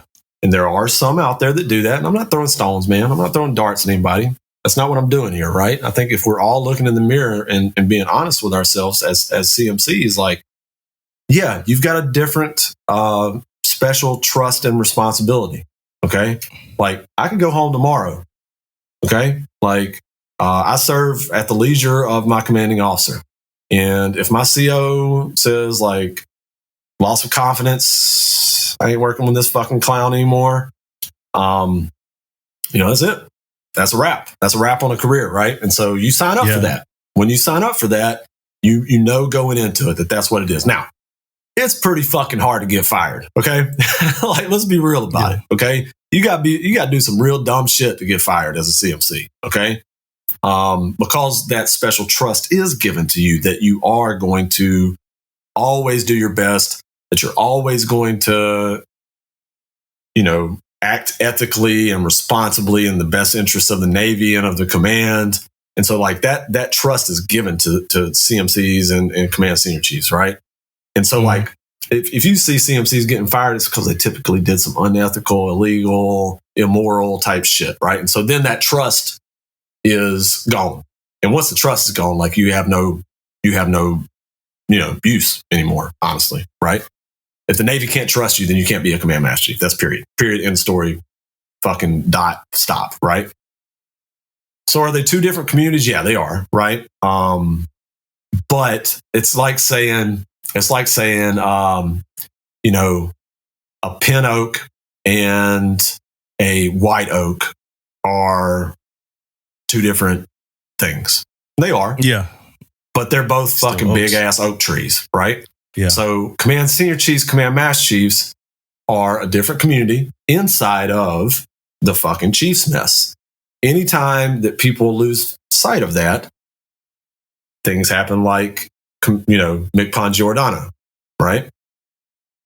Once you lose sight of the fact that you are still a chief and that you have to, remain humble and behave and conduct yourself as a chief petty officer, even though you're in this, huge position now, McPon, Force Fleet, Command Master Chief, whatever it is, when you lose sight of the fact that you're still a chief, that's when you get fucking off the rails. And that's when you get sideways. Yeah. It's something that recently happened to me, my dumbass, was a CMC like pulled me and like showed me an org chart and showed me where the CMC stays on an org chart. And like I said, my dumbass, I never realized that the CMC was completely outside of the chain of command on the organizational chart. Like, that's right. It's not a part of the chain of command. And it was cool, like learning that lesson. And I know it's a lot of young sailors that probably don't even understand that. That's a good point. Yeah. Yeah. Well, there's not even much young sailors, man. There's a lot of chiefs that don't understand that. You know? Asking my chiefs, right? Whether it was in Hawaii or McCampbell or Misawa or now at SRF. And one of the first conversations I have with them is I tell them, like, I'm not in your chain of command. And they're like, yeah. You get a lot of these looks, right? Like, the fuck? I'm not in your chain of command, bro. I am here as an advisor to the commanding officer. I'm here as an advisor and mentor to you. And I'm here to ensure that there's a good culture in this command. That's my job, right? And then I tell my department heads, I will never direct your chiefs to do anything unless I've told you prior. Because if you look at that org chart, right? Our division LCPO reports to who? Our division Divo, it's kind of a fake job. DCA, right? Okay. Who reports to who? The Chang. Who reports to who? The commanding officer, right? XO, XO's in there, right? XO's running the day-to-day. But at the end of the day, that department head, his obligation is to the CO. Yeah. And so that operational chain of command flows from the division up through the CO, and then the CMC is over to the side, right? Intentionally. The CMC is there to do what needs to be done to make sure that command operates efficiently and effectively, right? Sometimes that means you're the enforcer. Sometimes that means you're the cheerleader. Sometimes that means you're the counselor. Sometimes that means you're the chaplain. Same thing that chiefs do, but just on a command scale, right? And you're doing it for the CO. Like, if any CMC that's worth their salt, the same mentorship that they're giving to their chief's mess, they're also giving that same mentorship to the department heads, to the XO, to the CO, right? And the good COs, XOs, department heads are receptive to that mentorship, right? Yeah, and that's solicited and unsolicited, right? Sometimes, man. I had a lieutenant check in with me yesterday, right? And he came from the sub community. Sub community looks at it a little differently, right? They have chiefs of the boat, cobs, and cobs are actually in that, they're in that chain of command, right? Like they stand watch. It's different, right? But the lieutenant, he looked at the check-in sheet and it says like CMC in parentheses enlisted only, right? He's like, that seemed kind of odd to me. I was like, look, I left it that way, and here's why. I don't require officers to check in with me. You don't have to, right? I want you to, but I want you to want to. I want you to come see me because it's value added. I don't want you to feel like you are required to check in with me because guess what? You're fucking not. You're an officer, right? But if you have a good culture and you make yourself value added inside of a command, then those young officers want to come talk to you. They want to check in with you. They want to close the door and ask for your advice and mentorship, right? The same way the chiefs do. Different conversations, right? Different approach to both things. But you want everybody in the command as a CMC to feel comfortable coming to your office to ask for help and knowing that they're going to get some help, maybe not resolution, but at least advice on what they can do to move forward, right? So, yeah. Hey, what's your assessment on the current state of the SCA community? I think that, so when I joined the program, so we're keeping it 100, man. Like I had some shitty CMCs as a chief, right? I was pretty fucking disillusioned with the program. I was. Like a lot of chiefs and senior chiefs are, I think, right? And it's because I had some bad fucking CMCs, right? And then I got to Hawaii. Well, I'll take that back. On Fitzgerald, Josh Davis. You don't know Josh Davis? He's 6'9", like a full LeBron James 6'9", right? And they sent his fucking big ass to be the CMC on Fitz after we had just fired a CMC, right? Yeah. And up to that point, I'd had some pretty bad ones, man. And then Josh Davis shows up, and he, to this day, is the best CMC I've ever had.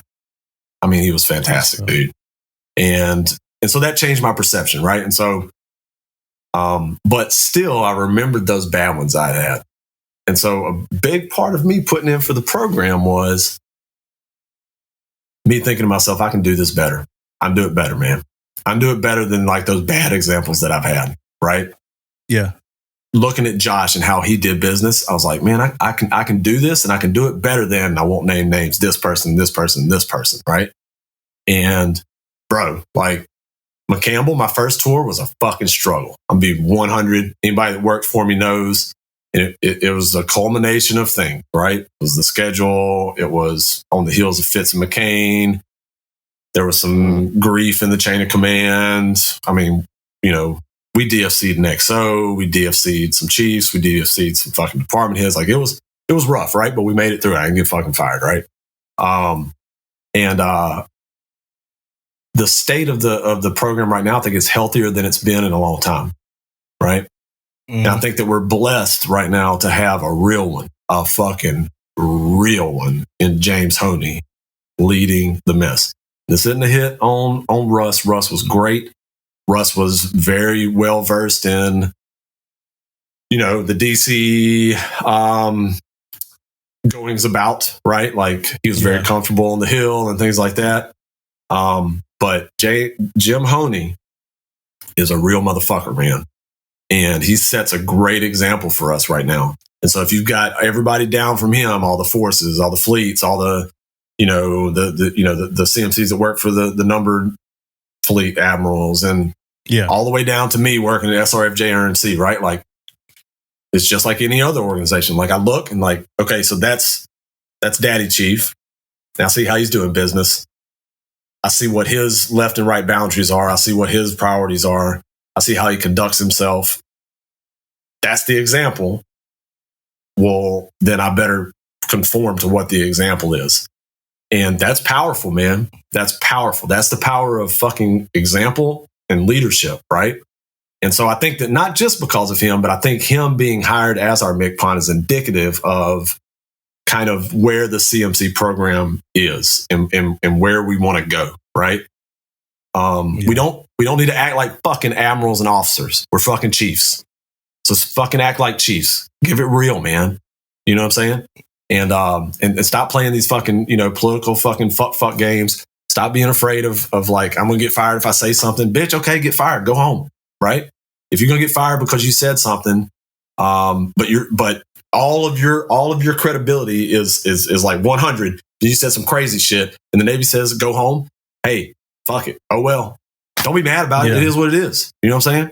So I think we're in a good place is my point. Yeah. So if you said like, I want everybody to clap like we at a strip club. I listened to that on the other one, man. You might have to slide, man. You might have to go, but it's all good, baby. Hey, ask anybody that was on McCampbell with me. I heard that. I was like, damn, that motherfucker got fired for that? Yeah. He was ready to go. He was, because he left. He was ready. He's like, hey, look, it's time for me to cash these chips in. Hey, but so we talked about the state, your assessment on the state of senior enlisted community. What about the mess as a whole? So we get dragged on social media. Sometimes I'm down in the dumps, man. I look at all the memes and sometimes I get hurt because it's like I'm on this team. Like I'm a member. I feel like and this is like just who I am as a person. I want any team I'm on to be the best fucking team there is, and I just look at the mess get like shitted on like hard, through social media or even like sometimes when you talk to sellers, sometimes even when I see sellers like, and they never met me before, I like see it in their eyes. Like, yo, this is a senior chief. He's looking to like fuck me over some kind of way. Like that. We just in the elevator together. We both going to 3. But what's your thoughts on just the state of the mess as a whole right now? Yeah. So I like to consider myself a bit of a CPO theorist. Okay. I've been a chief since 2008, bro. Right. Let's just think about that. Right. And, bye girls. Bye. Yeah, there you go. So I actually live in this house. But anyways, so I consider myself a little bit of a theorist, right? I've been doing this since 2008. And I'll tell everybody, right? Like I said at the beginning, I made chief at 7. I barely remember not being a chief, right? My experience in the Navy has been as a chief, okay? And I tell you that to say it like this. We, over the last, what are we at? 128, 129 years, whatever it is, right? Okay? Since 1893. Over time, we have done this to ourselves. Okay? And what I mean is we have taken on additional responsibility. We have put ourselves in the gap between officers and junior enlisted. We have made ourselves to be, the end all be all, the most important, these ships put to sea on the back of Navy chiefs, said Admiral Nimitz, right? Like, okay. So we did this to ourselves. Over time, it wasn't like this, all of a sudden we flipped the light switch and now we have a chief's mess that is the envy of every senior enlisted organization in the military. It wasn't that, right? Like over time, we took on all these responsibilities. We inflated what it meant to be a Navy chief. And so we kind of put ourselves in this spot where we have this huge expectation. Okay. And not everybody's living up to it. Okay. And by the way, the old way of doing things ain't going to work. It's not going to work, man. Right? It's not going to fucking work, dude. Like, yeah, there's a time when you're like, hey, get your ass over here. Yeah, that's available, right? Raising your voice as the chief, giving them the fucking hard love, the fan room counseling, right? Figuratively. Yeah, those things are available. But that's got to be like few and far between, bro. Like, it doesn't work. It doesn't fucking work. It doesn't work anymore, I've got my own thoughts on this. I think part of it is less and less kids are playing sports, right? Less and less kids are doing hard things. They're not coming up in a hard environment. And so they never had a coach yell at them, right? When I came in the Navy, chief was like, how? Get your ass over here. I was like, oh shit, I know how to respond to this. What are we doing? We running suicides? What are we doing? Right? We're doing drills. You know what I'm saying? And there's still some of us, like some, young guys that respond well to that stuff because that's the way they came up. Like they need a coach, right? They need somebody to be hard on them.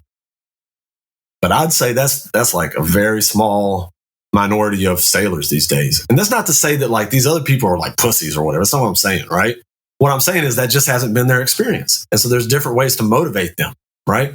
There's different ways to inspire them. And I think that we as a Chiefs mess have to really examine our leadership style. Okay. And guess what? This organization is too big. Like, the Navy can set some parameters and say, here is what we expect from the Chiefs mess. But that's already available, man. Right? Treat people with dignity and respect. Make ethical decisions. Don't do anything illegal, immoral, unsafe. Right? Like the Navy has told us what they want us to do. And so then it has to happen at the unit level. And then it has to happen at the divisional level. And then it has to happen at the fucking individual level. Right? And so every chief has to commit to themselves that like, okay, I need these collection of people. And I always pick on RDiv, man. I'm sorry. I love fucking RDiv, right? Like those are my dudes, right? Ever since my Essex days, that's who I went drinking with. That's my boys, right? But like, if I'm the R division fucking LCPO and I got a bunch of knucklehead ass fucking HT and DC men, okay, what do I got to do to inspire, motivate these people to get the thing done that I need to get done?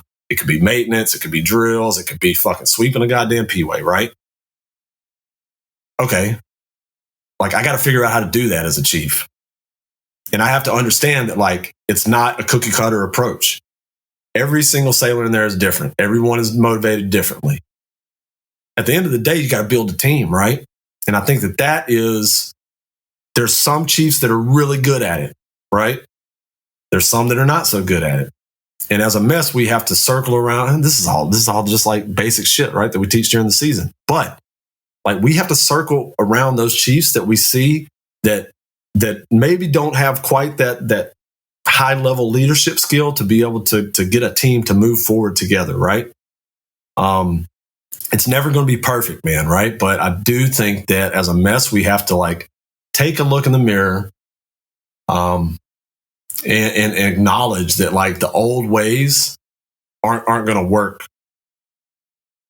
With this group of people, we have to acknowledge that and then figure out new ways to do it, right? And again, the Navy's not going to tell us how to do that. That has to happen at the unit level, right? At the command level, like, and then at the divisional level, all the way down to the individual level. And maybe that's what the Navy needs to say is like, hey, you need to take a more tailored leadership approach to each of these people that you have in your division. Make mission the primary thing, but you have to take care of each one of those people to ensure that they're going to do the mission. They got to want to do it, right? And so I don't know, man. I think, long answer to a short question.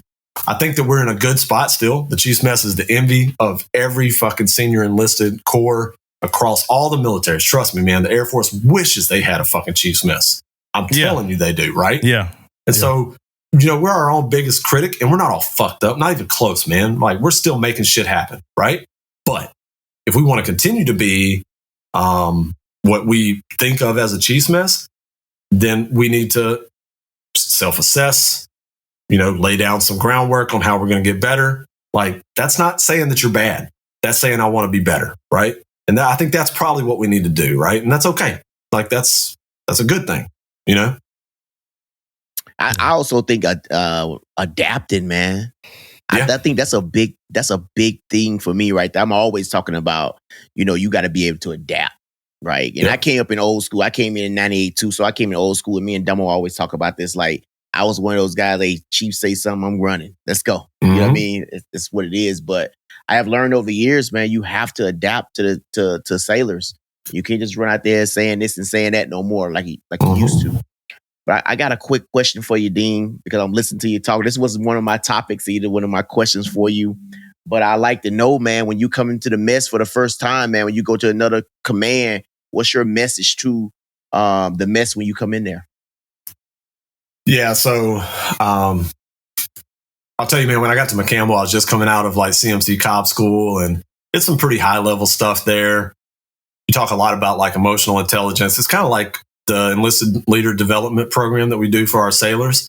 And on a little bit higher level, right? So you got COs, XOs, PCOs, PXOs, PCMCs. They're all in that class together. You run through scenarios, and it's a great class. First of all, like, fucking fantastic, right? But it's very cerebral, and so like when I got to McCampbell, man, look, bro, I got like the whiteboard, and like I'm kind of a big thinker, anyways, right? So like I'm putting all this really like important shit in my mind up on the board, and if you ask anybody that was there, it probably fell pretty flat. I was like, okay, bro, what are we doing? You know what I'm saying? That's cool. I like your fucking diagram up there, but like, then what? Right? Like, we're in the basic phase. Yeah. We just failed LOA. Like, you got anything for that?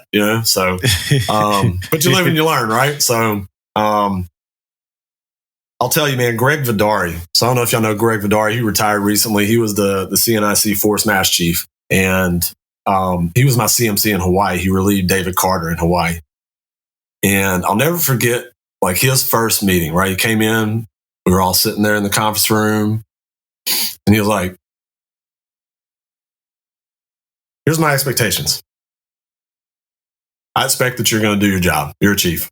So do your job. And inspections belong to chiefs. So if we have an inspection and it's yours, I expect that you're going to do well on it. And he didn't say, and if you don't, he didn't follow it up with that, right? And if you don't, I'm going to fuck you, right? It wasn't that. It was, we have an inspection and you're in charge of it. My expectation is it's your job and you're going to do well on it. Any questions? I was like, goddamn, okay. Now, as you can tell, I'm not that short-winded, right? I like to talk a little bit, okay? But I took that and I thought to myself, like, okay, like nobody wants to hear me fucking bloviate and talk about what's important to me and blah, blah, blah, blah, blah, right? So typically, like, let's say when I checked into SRF, initially my thought was I need to go in there and tell them what my expectations are fucking day 2. But having done this a few times now, usually I wait about 10 days, 2 weeks. I observe. I see what's going on, right?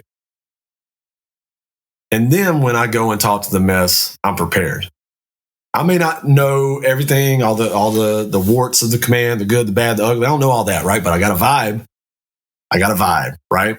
And I can tell if we're taking care of sailors. I can tell if we're upholding our responsibility as chiefs. I can tell if we have a good relationship with the CO. I can tell if we're behaving ourselves on liberty as a mess, right? And so I like to give it a little time, not too long, a couple weeks. And then when I go in, that's what I tell them. Okay, I've been here a couple weeks. Here's what I observe. Doing good on this, and this. Here's some things that I have questions on. I'm not saying we're doing it bad, but I have some questions on this. What do you think about that? Well, yeah, this. I think I agree with you there. Or, yeah, you're right, we're not doing good here, but it's because fucking numbnuts told us we have to do this. And so when I go into that first meeting now, I give a short assessment of where I think that we're at. It's not a comprehensive assessment. It's just kind of like a vibe, right? Like, I feel like we're doing good. Am I wrong? Right? And then I don't allow it to become like a bitch session, but that is an opportunity. And this is a nice hour and a half, 2 hour session. If you got to leave. But if you need to stay and tell me some shit, and let's talk about it, right? And that's the opportunity for me to say what I think about the command. Here's my impression. And then tell me what I'm missing, right? And I'm taking notes, right? And then from that meeting, I'm able to go find out what the bottom truth is about the things that they're telling me are bad, right? At the end of the day, just kind of like that conversation that we talked about before, like my job in a command is not to, quote unquote, necessarily lead the mess, okay? My job is to coach and mentor the mess, right? I've got an association president that's going to talk about fundraising, events, swag. Hey, man, like, tell me how to support. I'll be an advisor to that, right? But I'm not getting in that business, right? I'll pay my dues. I'm a part of the association. I'm a voting member, and that's it, right? Separate from that, man, I'm there to mentor and coach the individual chiefs in that mess, and then to mentor and coach that organization. In order to do that effectively, I have to hear what they see as like the problems. And then I have to, not have my pride attached to my sleeve that says, well, you're saying the command's all fucked up. Well, that reflects on me. Yeah. Okay. If it's all fucked up and I did something to contribute to that, then I need to fix it. And I need to acknowledge that to you in the mess. Right. So yeah, that first meeting, man, is not as, it's not like, it's not a fucking, what's old boy's name in fucking Gladiator, right? Like, it ain't that. Like, I ain't standing up like, with a fucking S on my chest telling them that I'm going to lead them into the fucking promised land. It ain't that, dude, because Chiefs don't believe that shit, right? It's more, hey, dude, here's what I assess. Tell me what I'm missing. And let's fucking work together to make this thing better. It's never going to be perfect, but we can always make it better, right? So that's kind of how I approach it, bro. Yeah. Yeah, it's crazy. I always look at like two ways. You're either coming somewhere where like the person before you like is loved by all and will be missed, and like nobody knows what the hell you're gonna do. Are you coming somewhere where it's like shit sucks? you know what I'm saying? I need you. Either way, it's an uphill. Like, am I just the way I assess things? Either way, it's like some form of uphill climb when it comes to your people. Yeah. So I want to talk about what you're doing like right now. Uh-huh. Hey, Damon, you got any more Navy? You got any more Navy questions? Well, I got one more, man. One more. Let's do one more Navy Just thing. one more, man. Just one more. What's up? Because I like some juicy shit, man. You know what I mean? It's like some real juicy shit. I want to ask you, as a CMC, man, I need one of them juicy stories, man. Something that happened that you was like, what the fuck is this shit? Okay. Yeah, I'm game. Okay, so first of all, I heard the conversation about the CMC down in Sasebo that like killed his family. Like, I remember that shit, right? Yeah, I was that's probably the first class at the time. I didn't know him personally, but I knew of him, and that was one of the wilder fucking stories ever. The one that you guys talked about a few episodes ago, right? Yeah, that shit was wild. Okay. But for me, man, it was a Sunday. It was a Sunday on McCampbell. I'm at home.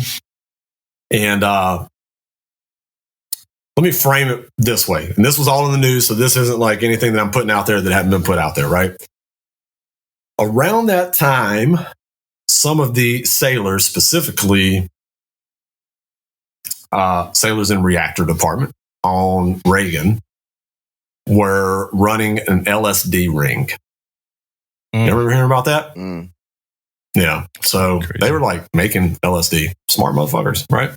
Making acid. Okay. Crazy. And it wasn't just that. In Japan, usually you don't have to worry about drugs. But there was this time in like 2018 where NCIS was really kind of like getting their, earning their paycheck, right? It was that. There was some coke floating around, there was some meth floating around, and it was kind of permeating some of the population of the base. Those are like stateside problems, quite frankly, man. Like, you normally don't have to worry about that shit here in Japan, but at that time period, it was kind of a thing, and we were aware of it. And so it's Sunday, right? And I get a call, and it was, and I won't say his name, obviously, but he was young E3. He was like, let's just call him Seaman Smith, right? He's like, Dean, it was like, it was section leader, Dean, Seaman Smith just OD'd. He was on duty. He just OD'd in the berthing. He's on his way to the hospital. Oh, fuck. Okay. So CDO had called the captain. I was like, hey, I'll meet you at the hospital, right? And so we go to the hospital. He had OD'd on like basically MDMA, like just taking too much Molly, right? And on duty, this fucking guy, right? Anyways, they fucking revive him, and he ended up like losing, a lot of movement in the left part of his body because he had kind of almost like a stroke because of it, right? That was kind of down the road once he was, revived, and he was in a coma for a hot minute. We had to call and do like the casualty, call to his grandparents. So that was like the scenario, right? I got a sailor fucking OD'd in the berthing. He died and had to be revived at the hospital. And that's just the scenario, right?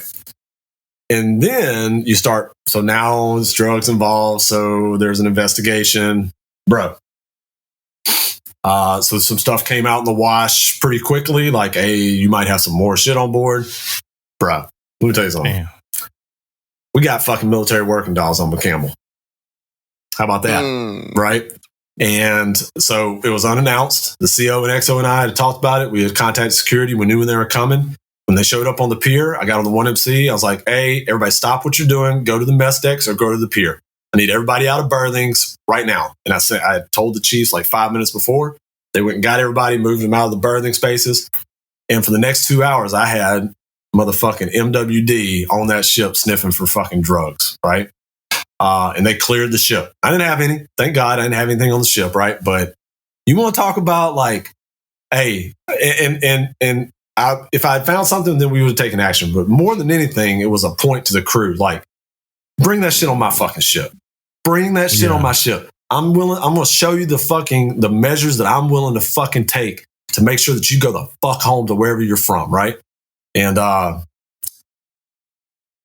long story short, this kid, as we did the investigation and everything, he had a fucking apartment in Roppongi, bro. He had an apartment in Roppongi, and like every weekend, man, if he didn't have duty, he had like a live-in like boyfriend, and they were like smoking meth and doing. It was a fucking disaster. Let's just put it that way. It was a disaster, right? And I don't know what he's doing now, man, but I know we sent him back for treatment, right? He was ADCEPT, obviously. Sent him back for treatment. He did like inpatient treatment. And do you know that motherfucker, man, like the day he got out of inpatient treatment, he wrapped his fucking car around the telephone pole in San Diego. Like, he survived, right? But he was like a true addict. And that happened right here in Japan, which doesn't, like, almost never fucking, it's the only time I've ever heard of it, right? And yeah, man, it wasn't a lot of fun. Honestly, it wasn't a lot of fun. I can laugh about it a little bit. Yeah, that's One crazy. of the chiefs I'll never forget, man. We were talking about it months later in the mess. We were laughing. He's like, yo, bro, like when I had him on the fucking litter, like pushing him up the fucking ladder well, that motherfucker's feet smell like fucking death, bro. Like I thought he was dead for sure. Yeah. You know what I'm saying? So yeah, man, I think that wasn't even the biggest one, but that was definitely one that stands out in my mind for my first tour. Yeah. So yeah, I laugh at my own pain. So I don't like whenever people, I think they're used to it now. Hopefully the listeners, they're used to it now. So, you know, you gotta take life, and in my opinion, you gotta take life in jest. Yeah. I got some random stuff. Okay. I got some random stuff. The first one is, I heard on one of your episodes, the biggest enemy to a great life is a good life. Yeah. And that's probably the best shit that I heard, like deep in these years. Period. That's one of the best. Her name, Ashley DeChico. Ashley DeChico. Yep. Ashley DeChico's dope, man. That's dope. One of the best episodes that I've heard of. Great episode, bro. Any podcast this year. So I urge everybody to go listen to that, man. She was dope. It was almost like, man, like you could just sit back. Like she was killing it, man. Like cruise control. And sometimes you get guests. Sometimes you get guests like that. We're gonna talk about podcasting a little bit in a second. Yeah. But the biggest enemy to a great life is a good life. Yeah. What's your great life vision, brother? Man, so this is one of those things that I'm doing now that I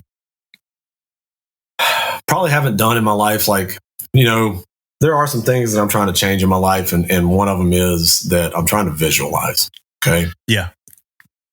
And again, man, there's some real woo-woo shit. Okay. But it's working. How's that? Okay. So when you dedicate time, and for me right now, it's 5 minutes. I can't go more than 5 minutes. My brain starts like going other places, right? It's kind of like meditation, right? So maybe if wherever your quiet spot is, wherever you're not going to be bothered. For me, it's the sauna, right? And so in the sauna for 5 minutes, I dedicate 5 minutes to visualization. And I try to imagine everything about the life that I want. I imagine the truck I'm going to drive. I imagine the house I'm going to live in. I imagine the classes that I'm going to lead at my spaceship in Texas. And when I say spaceship, I mean a warehouse with a gym and a podcast studio and a sauna and a cold plunge and a classrooms and right. Like I imagine that. And like, I try to like imagine the faces of the people that are going to be there. And I try to imagine the guests that I'm going to have that are going to fly in and, hey, this Saturday, the host of the, Permission to Speak Freely podcast is going to come in and talk about their experience with starting a podcast, right? And it's a 2-hour session, and cost of entry is free for this one or whatever, right? And like, I don't have the details, but I imagine the details. Okay. And when Ashley said that, man, it's so simple, but man, it's like the fucking truth, right? Like, do I have a good life? Incredible. Fuck yeah, I got a good life, man. Beautiful kids, wonderful wife, great job, make plenty of money, right? Status, I got status, right? Like, those things, they're fulfilling, right? It's a good life. It's not a great life, right? That great life that I want, I'm not going to let this good life get in the way of me getting there, right? Yeah. And so I think that that's the main thing, is that you just got to visualize it, man. And it's going to feel weird the first time, the first few times that you do it, the first few times that you're sitting there, you're going to feel like you're daydreaming. And we've been told our whole life, don't daydream. Like stay here, focus on what's in front of you, right? Nah, bro, you got to daydream. Like when you're little kids, man, when you're a little kid and you're dreaming about being a fucking astronaut, and somebody tells you, hey man, sorry, right? We talked about on your last episode, the cream of the crop, or it wasn't the last one. It was been a while back, right? Like, we're told at some point that we're not the cream of the crop. Yeah. That's not for you. That's not available for you. I need you to have a steady paying job. I need you to have stability in your life. I need you to do this, all these responsibilities. Yeah, those things are important, right? That's a good life. But if you want to get to that dream place, then you're not going to stumble into it. You're not going to wake up one day and find yourself in your dream life. That's not how it works, right? Yeah. You have to imagine it. You have to visualize it. And then if you do that consistently over time, it spurs you to, let me fucking take some notes, right? Let me put together a daily, a weekly, a monthly, a quarterly, a yearly plan on how I'm going to get there in 5 years, right? But you got to imagine it first. You got to visualize it first. Yeah. Hey, I believe that the first great tragedy in life, right? I'm going to say this again because I think I'm going to clip it. I believe that the first great tragedy in life is when you say you want to do some shit as a kid and somebody tells you that you can't do it. That's the first great tragedy in life. I remember, like, hey, I want to be a lawyer. In order to, like, all people doing is putting all of their failures as an adult, like all their life's failures as an adult onto a 5-year-old. Yep. Like, no, you can't do it. Boom. To me, that's like the first time we fuck up and we lose it. Because then we start to look at that as reality or whatever. And we stop kind of realizing that I believe that we speak things into existence. We determine our fate, like a lot of things like that. But when people start telling us what we can't do and we haven't even taken a step yet, is fucking horrible. That's my thought on that. But I have something else that you said that's in the lines of that. Ask the people that you think will say no. Yeah. Yeah, that moved me too, man. That moved me too. That's a really good, I don't even know what to say, but that's a really good, because a lot of times we get to that point, and I don't know if it's imposter syndrome or it's just you thinking like strategically, like, no, I'm right here. This person will not say yes yet. There's no reason for me to reach out to do this, to do that. But you saying ask the people that you think, and in one of your podcasts, you even said like, hey, I just cold called you. And like you said, yes, you agree to it. That's just dope. Because then it elevates you, and it does, it puts you in places that you know that you could be in. But if you never take the step up because you don't think you belong there, then you never get there. Yeah, bro. I just real quick, let me anchor on that, and I won't go long here, I promise. But so, for the listeners, my first cold call was to Sean Whalen. If you don't know who Sean Whalen is, look him up. He's doing big shit, right?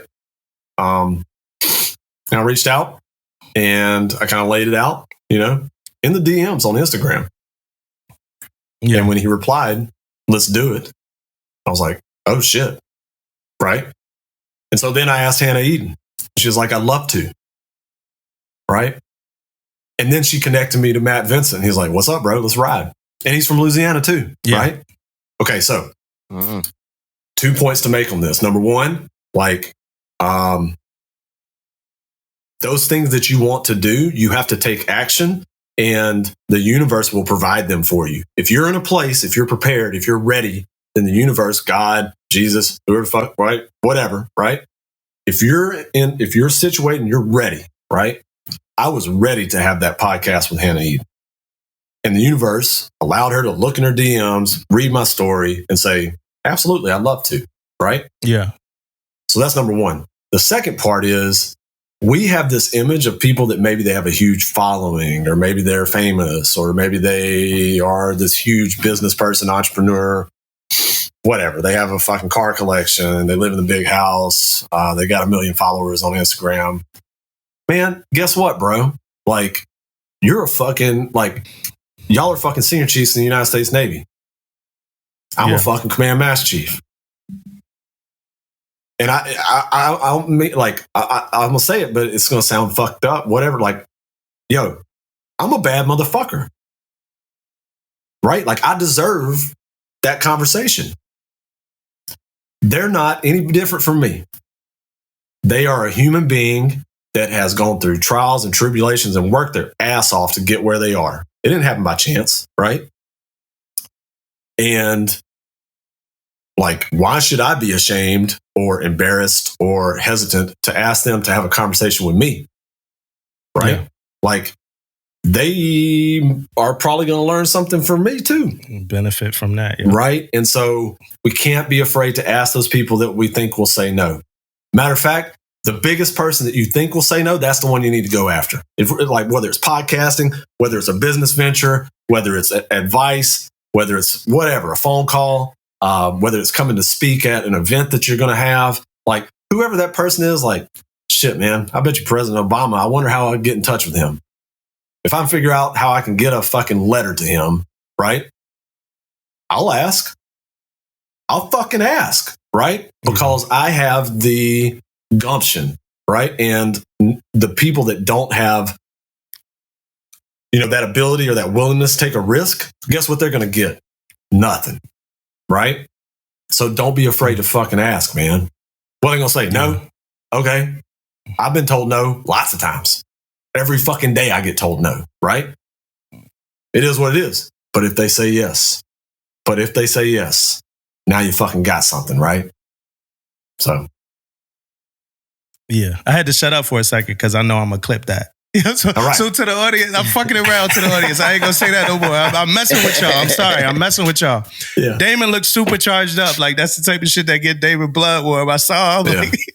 I got a funny joke. I can't say it right now because it's not. It's three guys. Yeah. I can't say what I want to say. But Damon's blood is warm. He got fired up off that shit. I can tell, man. I can tell. But no, just say it, man. Hey, he got a little chub in his pants. It's all good. It's all good. It's all good, bro. I love you too, I was gonna say it way different. But yeah, Hold Fast. What's Hold Fast? Hold Fast, bro. So this is the title of the book that I'm working on, and it's also what I've written in charge books for probably the last 10 years or so. Yeah. So Hold Fast is an acronym. Let's talk about Hold Fast real quick. And I could go on for an hour on this one, bro. But so if we talk about Hold Fast, right? If we think about being on the USS Constitution, I'm going into fucking battle against the HMS Guerriere, right? Back in the day, we have this idea that the ships, it's like battleship, they're volleying, they're shooting cannons at each other, and whoever sinks the other ship, then they win, and it's all good, right? No, man, they're settling in within 25 yards of each other, right?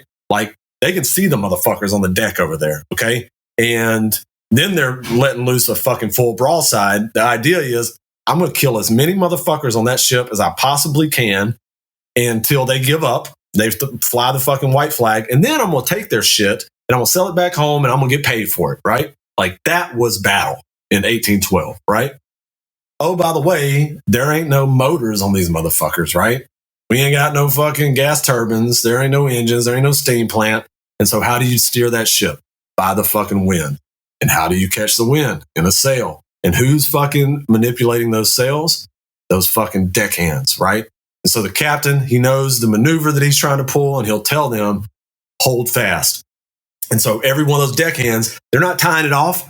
They're holding on to that motherfucker, right? To keep that sail just right so they can catch the wind, they can come in broadside and kill their enemies, okay? Hold fast. Hold on to that line. If you falter, we're going to fucking die, right? That's hold fast. We've probably seen it across people's knuckles, right? That's probably where everybody's seen it. People get hold fast tattooed across their knuckles. Yeah. Well, that's a throwback to the early days of sail, right? Where people would get that tattooed across their knuckles because they had been in battle, right? And they remembered what it meant to hold fast. Yeah. And so I frame hold fast in that way, right? Like, you know, it's an analogy for all of us holding on to our responsibility and doing our fucking part, right? And then it's an acronym, okay? And I won't go into lengthy discussion about it, but here's the acronym, right? H, have a plan. O, own what you own. L, lead from the front. D, do what's right.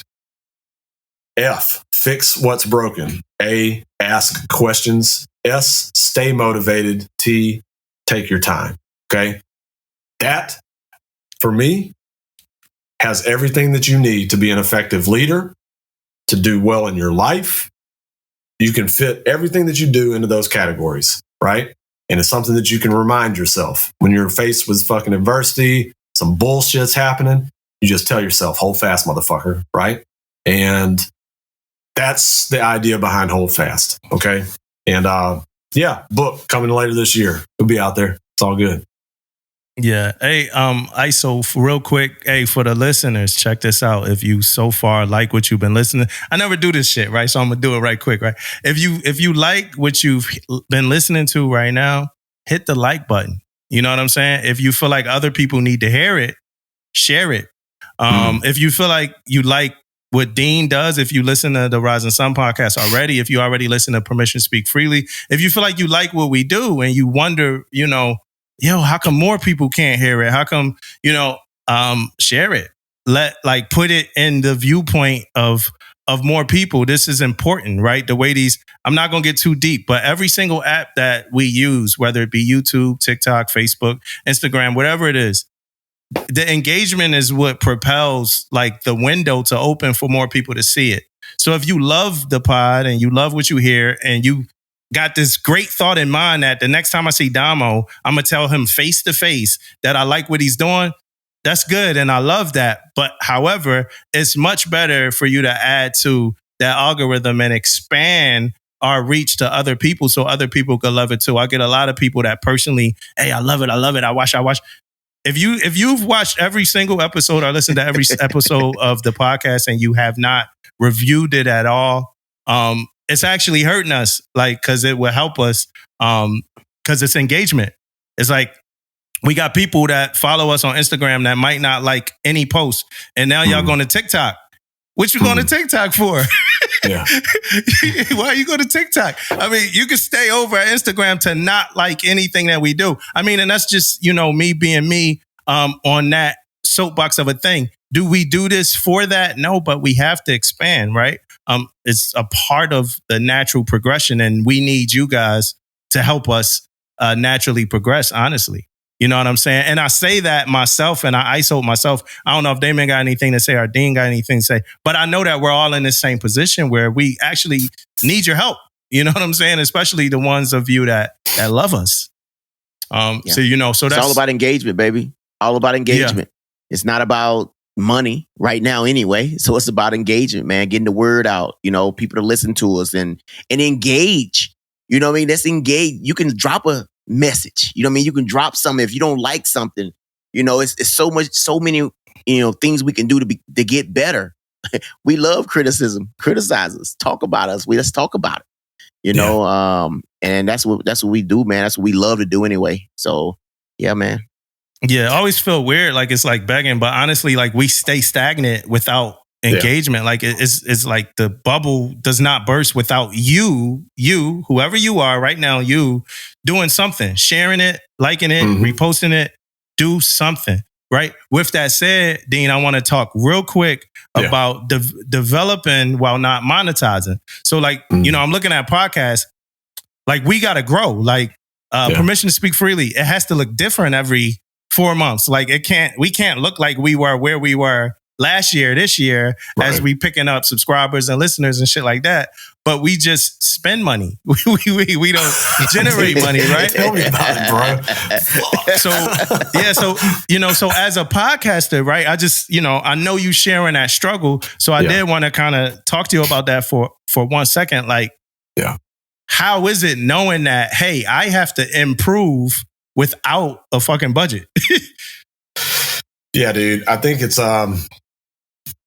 something that I have wrangled with over time, you know. And one of the things that occurred to me fairly recently, and this didn't occur to me when I started the podcast, right? Like when I started the podcast, I probably had some dream of monetizing at some point. And I did. Certainly I did. I was like, oh man, this is going to be huge. Everybody's going to want to hear what the fuck I got to say. Okay.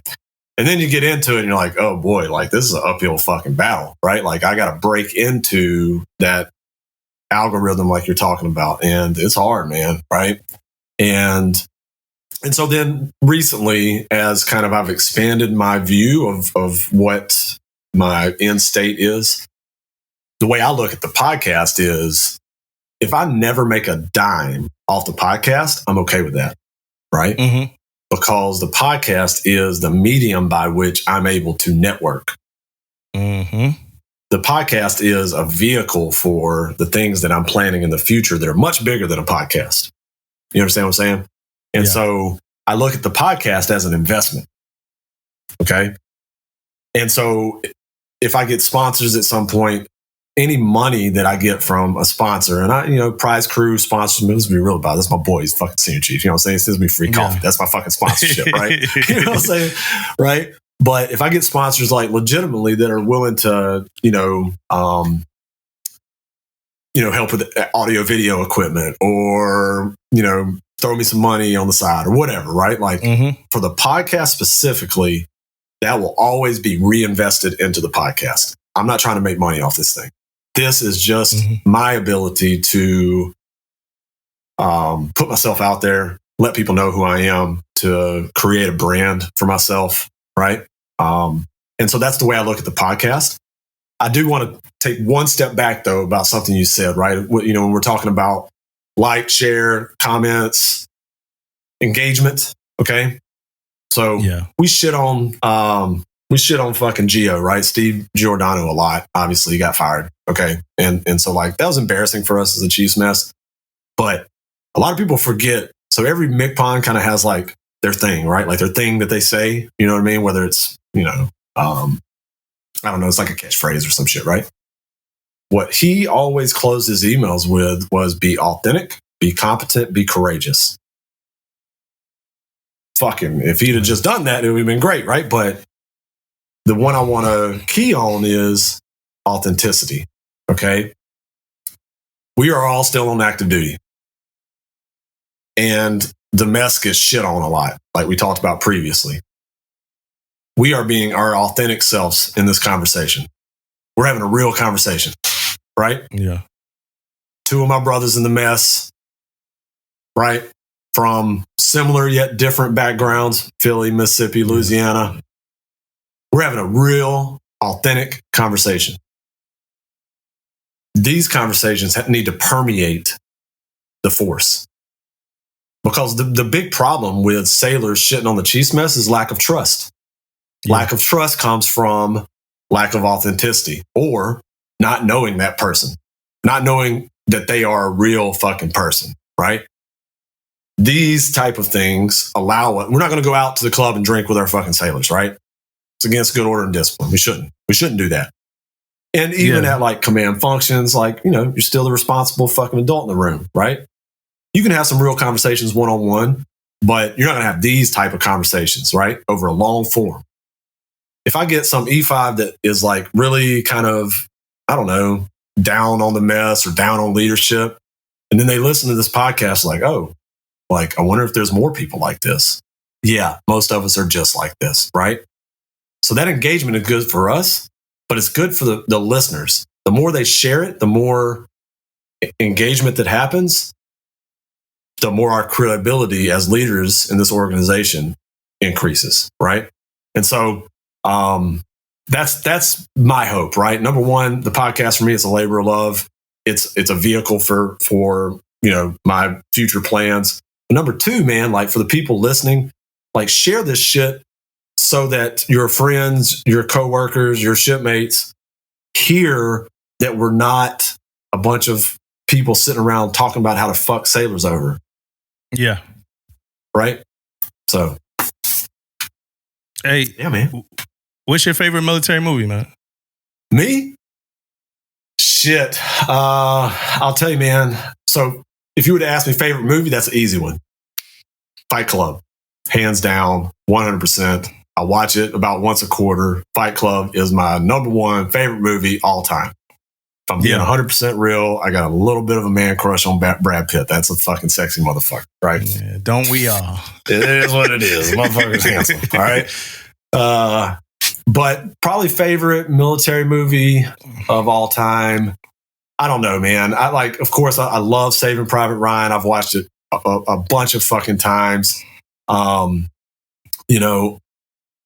thing is that I don't get real liquored up on military movies because I have a hard time hitting the believe button with actors and shit. Yeah. But how about this? Tora Tora Tora, right? So Tora Tora, old Pearl Harbor movie that is actually very historically accurate. And yeah, it's an old movie, so it's a little wonky, right? But I actually sat and watched that with my kids, and they enjoyed it, right? Because it still stood the test of time, and the Japanese flavor to it is really interesting to me. Also, Clint Eastwood, he did a while back. It must have been at least 10 years. He did a set, right? And he made two movies simultaneously. One of them was Flags of Our Fathers. The other one was Letters from Iwo Jima. And they were both perspectives of the battle that happened at Iwo Jima from the Japanese side. And it had Ken Watanabe, and then from the American side. And I just think that's super fascinating, man, to kind of get into the mind of the Japanese at the time, Yeah, that was dope. You got a book recommendation? Yeah, dude. What I'm reading right now, I wouldn't say it's necessarily a Navy book or a military book, but what I'm reading right now is The Tipping Point. And it's by Malcolm Gladwell. And dude, man, it is fascinating.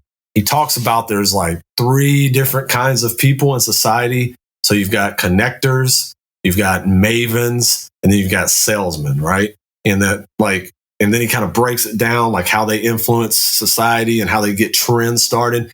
And especially as a podcaster and somebody that's trying to grow my personal brand, the way he breaks it down is really kind of fascinating, man. And it's an easy read. It's not I don't know, super high level of, grammar or whatever. It's an easy read, and it's real fascinating, man. The Tipping Point by Malcolm Gladwell. Before we get out of here, where can they find you, man? Where can they find you, the podcast, everything?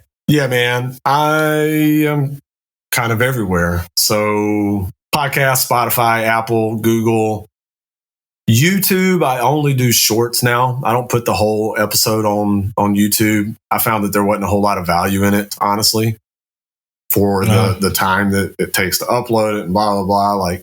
Those views are artificial. People will tune into an episode on YouTube and they might watch a few minutes, they might skip through it, and then unless you have YouTube Premium, once you close your phone, it's done, right? So Spotify now allows you to upload the full video, and so I put all of my video on Spotify. I don't like, and then I'll just put clips and shorts on YouTube. So if you want to watch the podcast, just go to Spotify. You can watch it. And then if you close your phone and you're going to go for a walk, you got to drive, whatever, like no interruption. The audio will continue to play even if the video's not. So Spotify is probably the best place for the podcast.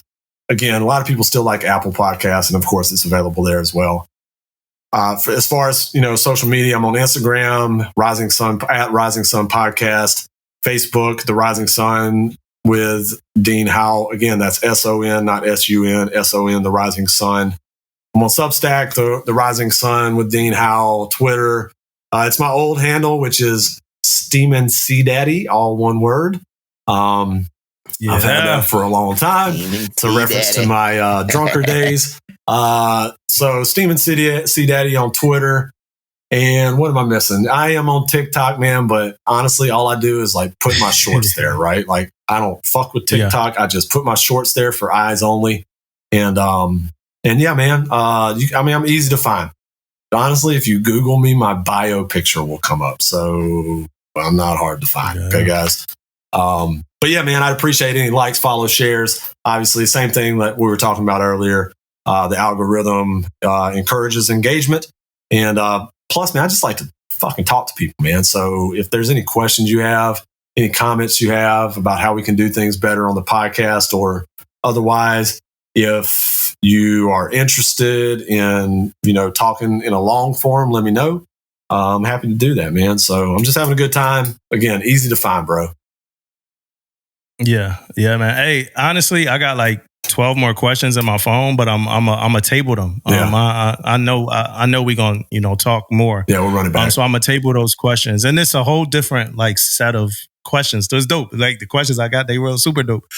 We probably would have shook the damn shook the table on some of these things. But I'll hold off on those. But you got any questions for us? Anything? Yeah, man. So I think that my number one question is, both of y'all are engineers, right? Yeah.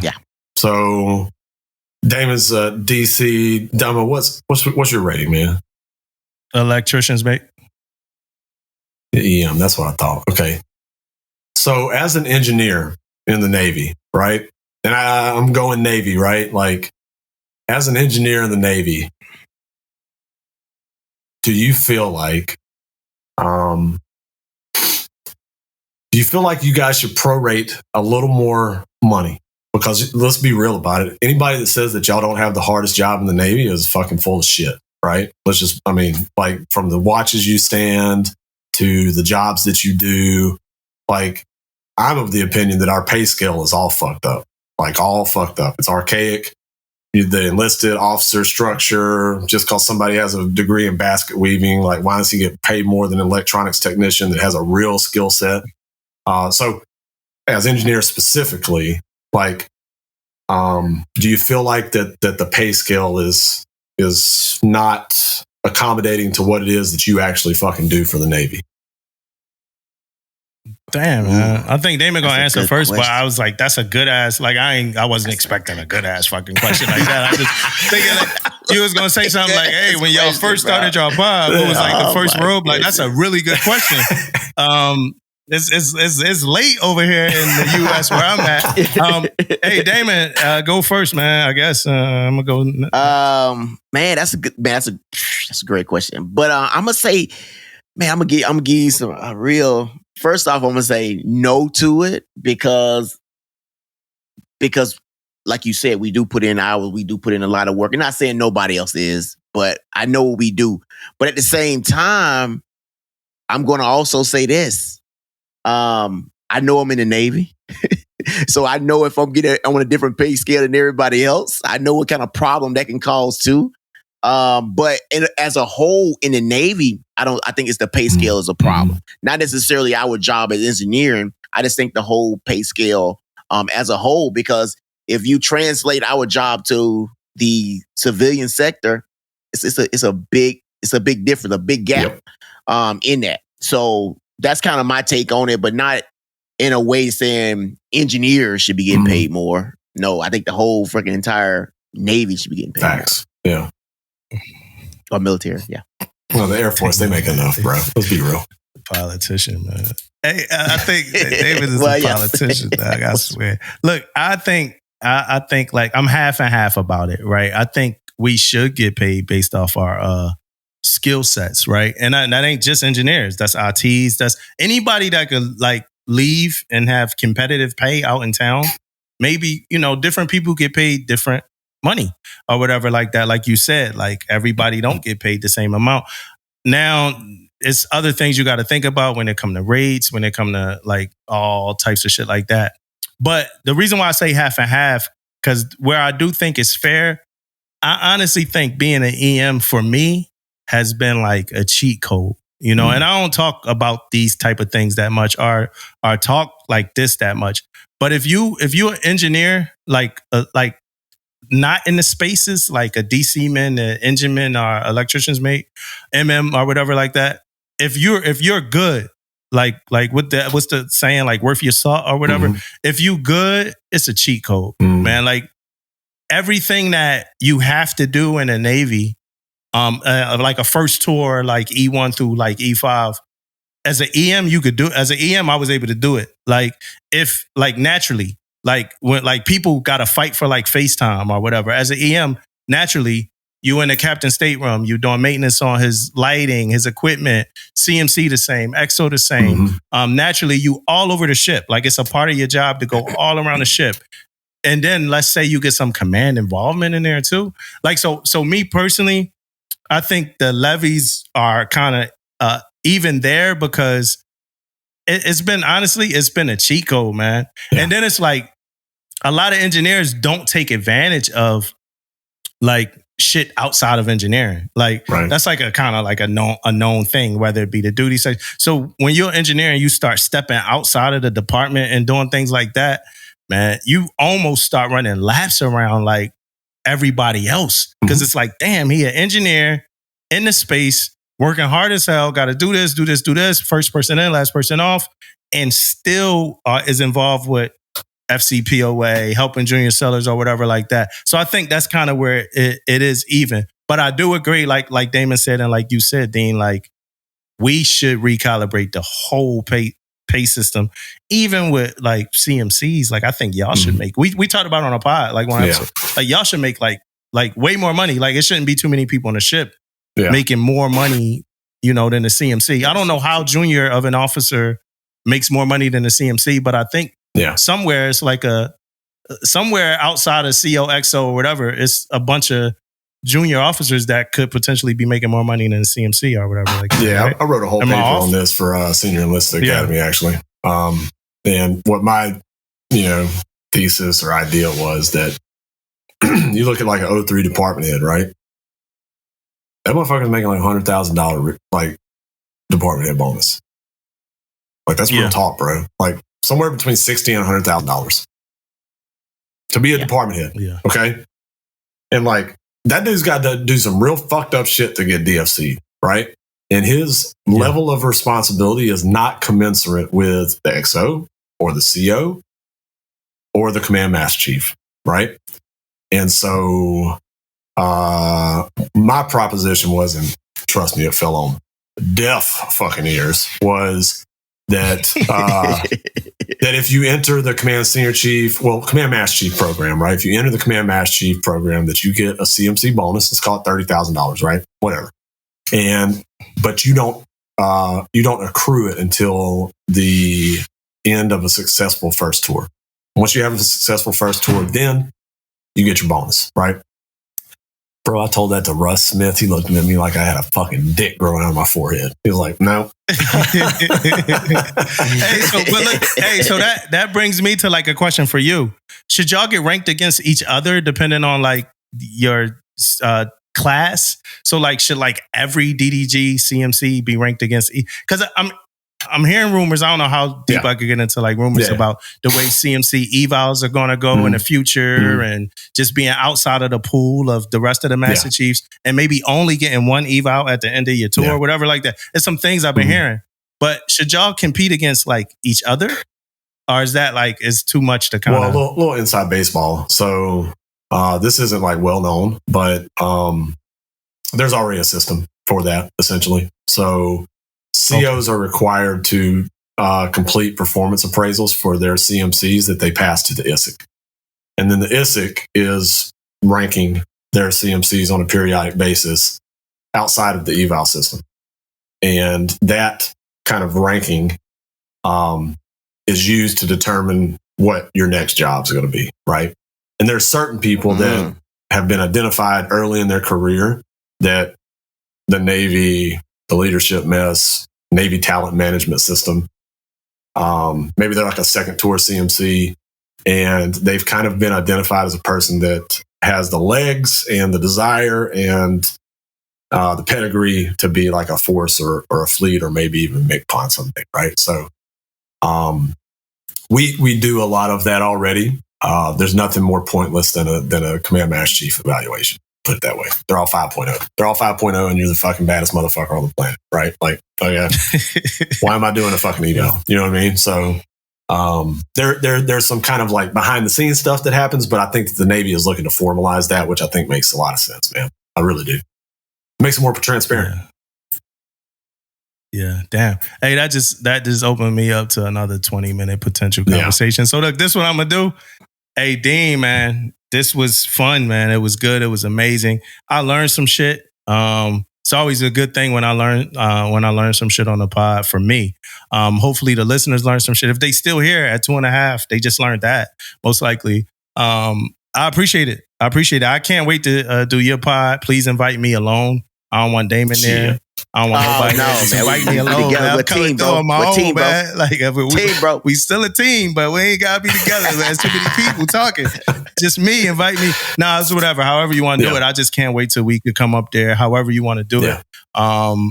Thank you, man. Appreciate you. Nah, man. Thank you, guys. Yeah, same here too, man. I can't wait to come up there, but I'm most definitely gonna hit you up too, man. When I come out there, maybe we can do something out there too. Who knows, man? We'll put something together, man. You know, Dumbo ain't no gonna come to Japan, so maybe we'll link up, man, and do some stuff, man. Most definitely. But hey, thanks, man. Big deal. You a big deal, man. I'm gonna keep following you too, man. I'm gonna listen to your shit, man, and good stuff. Keep pushing, bro. Yeah, how you gonna tell me I ain't never gonna go to Japan when the only reason you going is switch your command? I mean, that's the only reason I come back to the States. Right? So, I get it. Hey, man, just let me say this. So what you guys are doing is you probably don't see yourself this way, but this is the way I see you. And I see you as trailblazers, okay? And I think that history will look back on the Permission to Speak Freely podcast as a first step in something that the Navy should have been doing a long time ago. I see you guys 100% as trailblazers, as being, willing to put yourselves out there and not afraid of the feedback. And I think that it's not for everybody. That's for sure. It's not for everybody, man. Not everybody needs to put a microphone in front of their face, right? But the way you guys are doing it is just fucking fantastic. I'm so proud of you guys. I look up to you a lot from the very beginning of this thing about, just having the courage to fucking do something like this, right? So do not fucking stop. Do not fucking stop. Even though it gets hard and you're going to get pushback and motherfuckers are going to talk shit, like, fuck them. You got to keep going, because I look at you guys as like you're true fucking trailblazers in our time right now, man. Damn, thanks, Dean. Hey, thanks, bro. Appreciate it, man. That's real talk. That's how we end. I know you clipped it. I don't give a fuck. Like, that's real talk, bro. Okay. Yeah, clip it.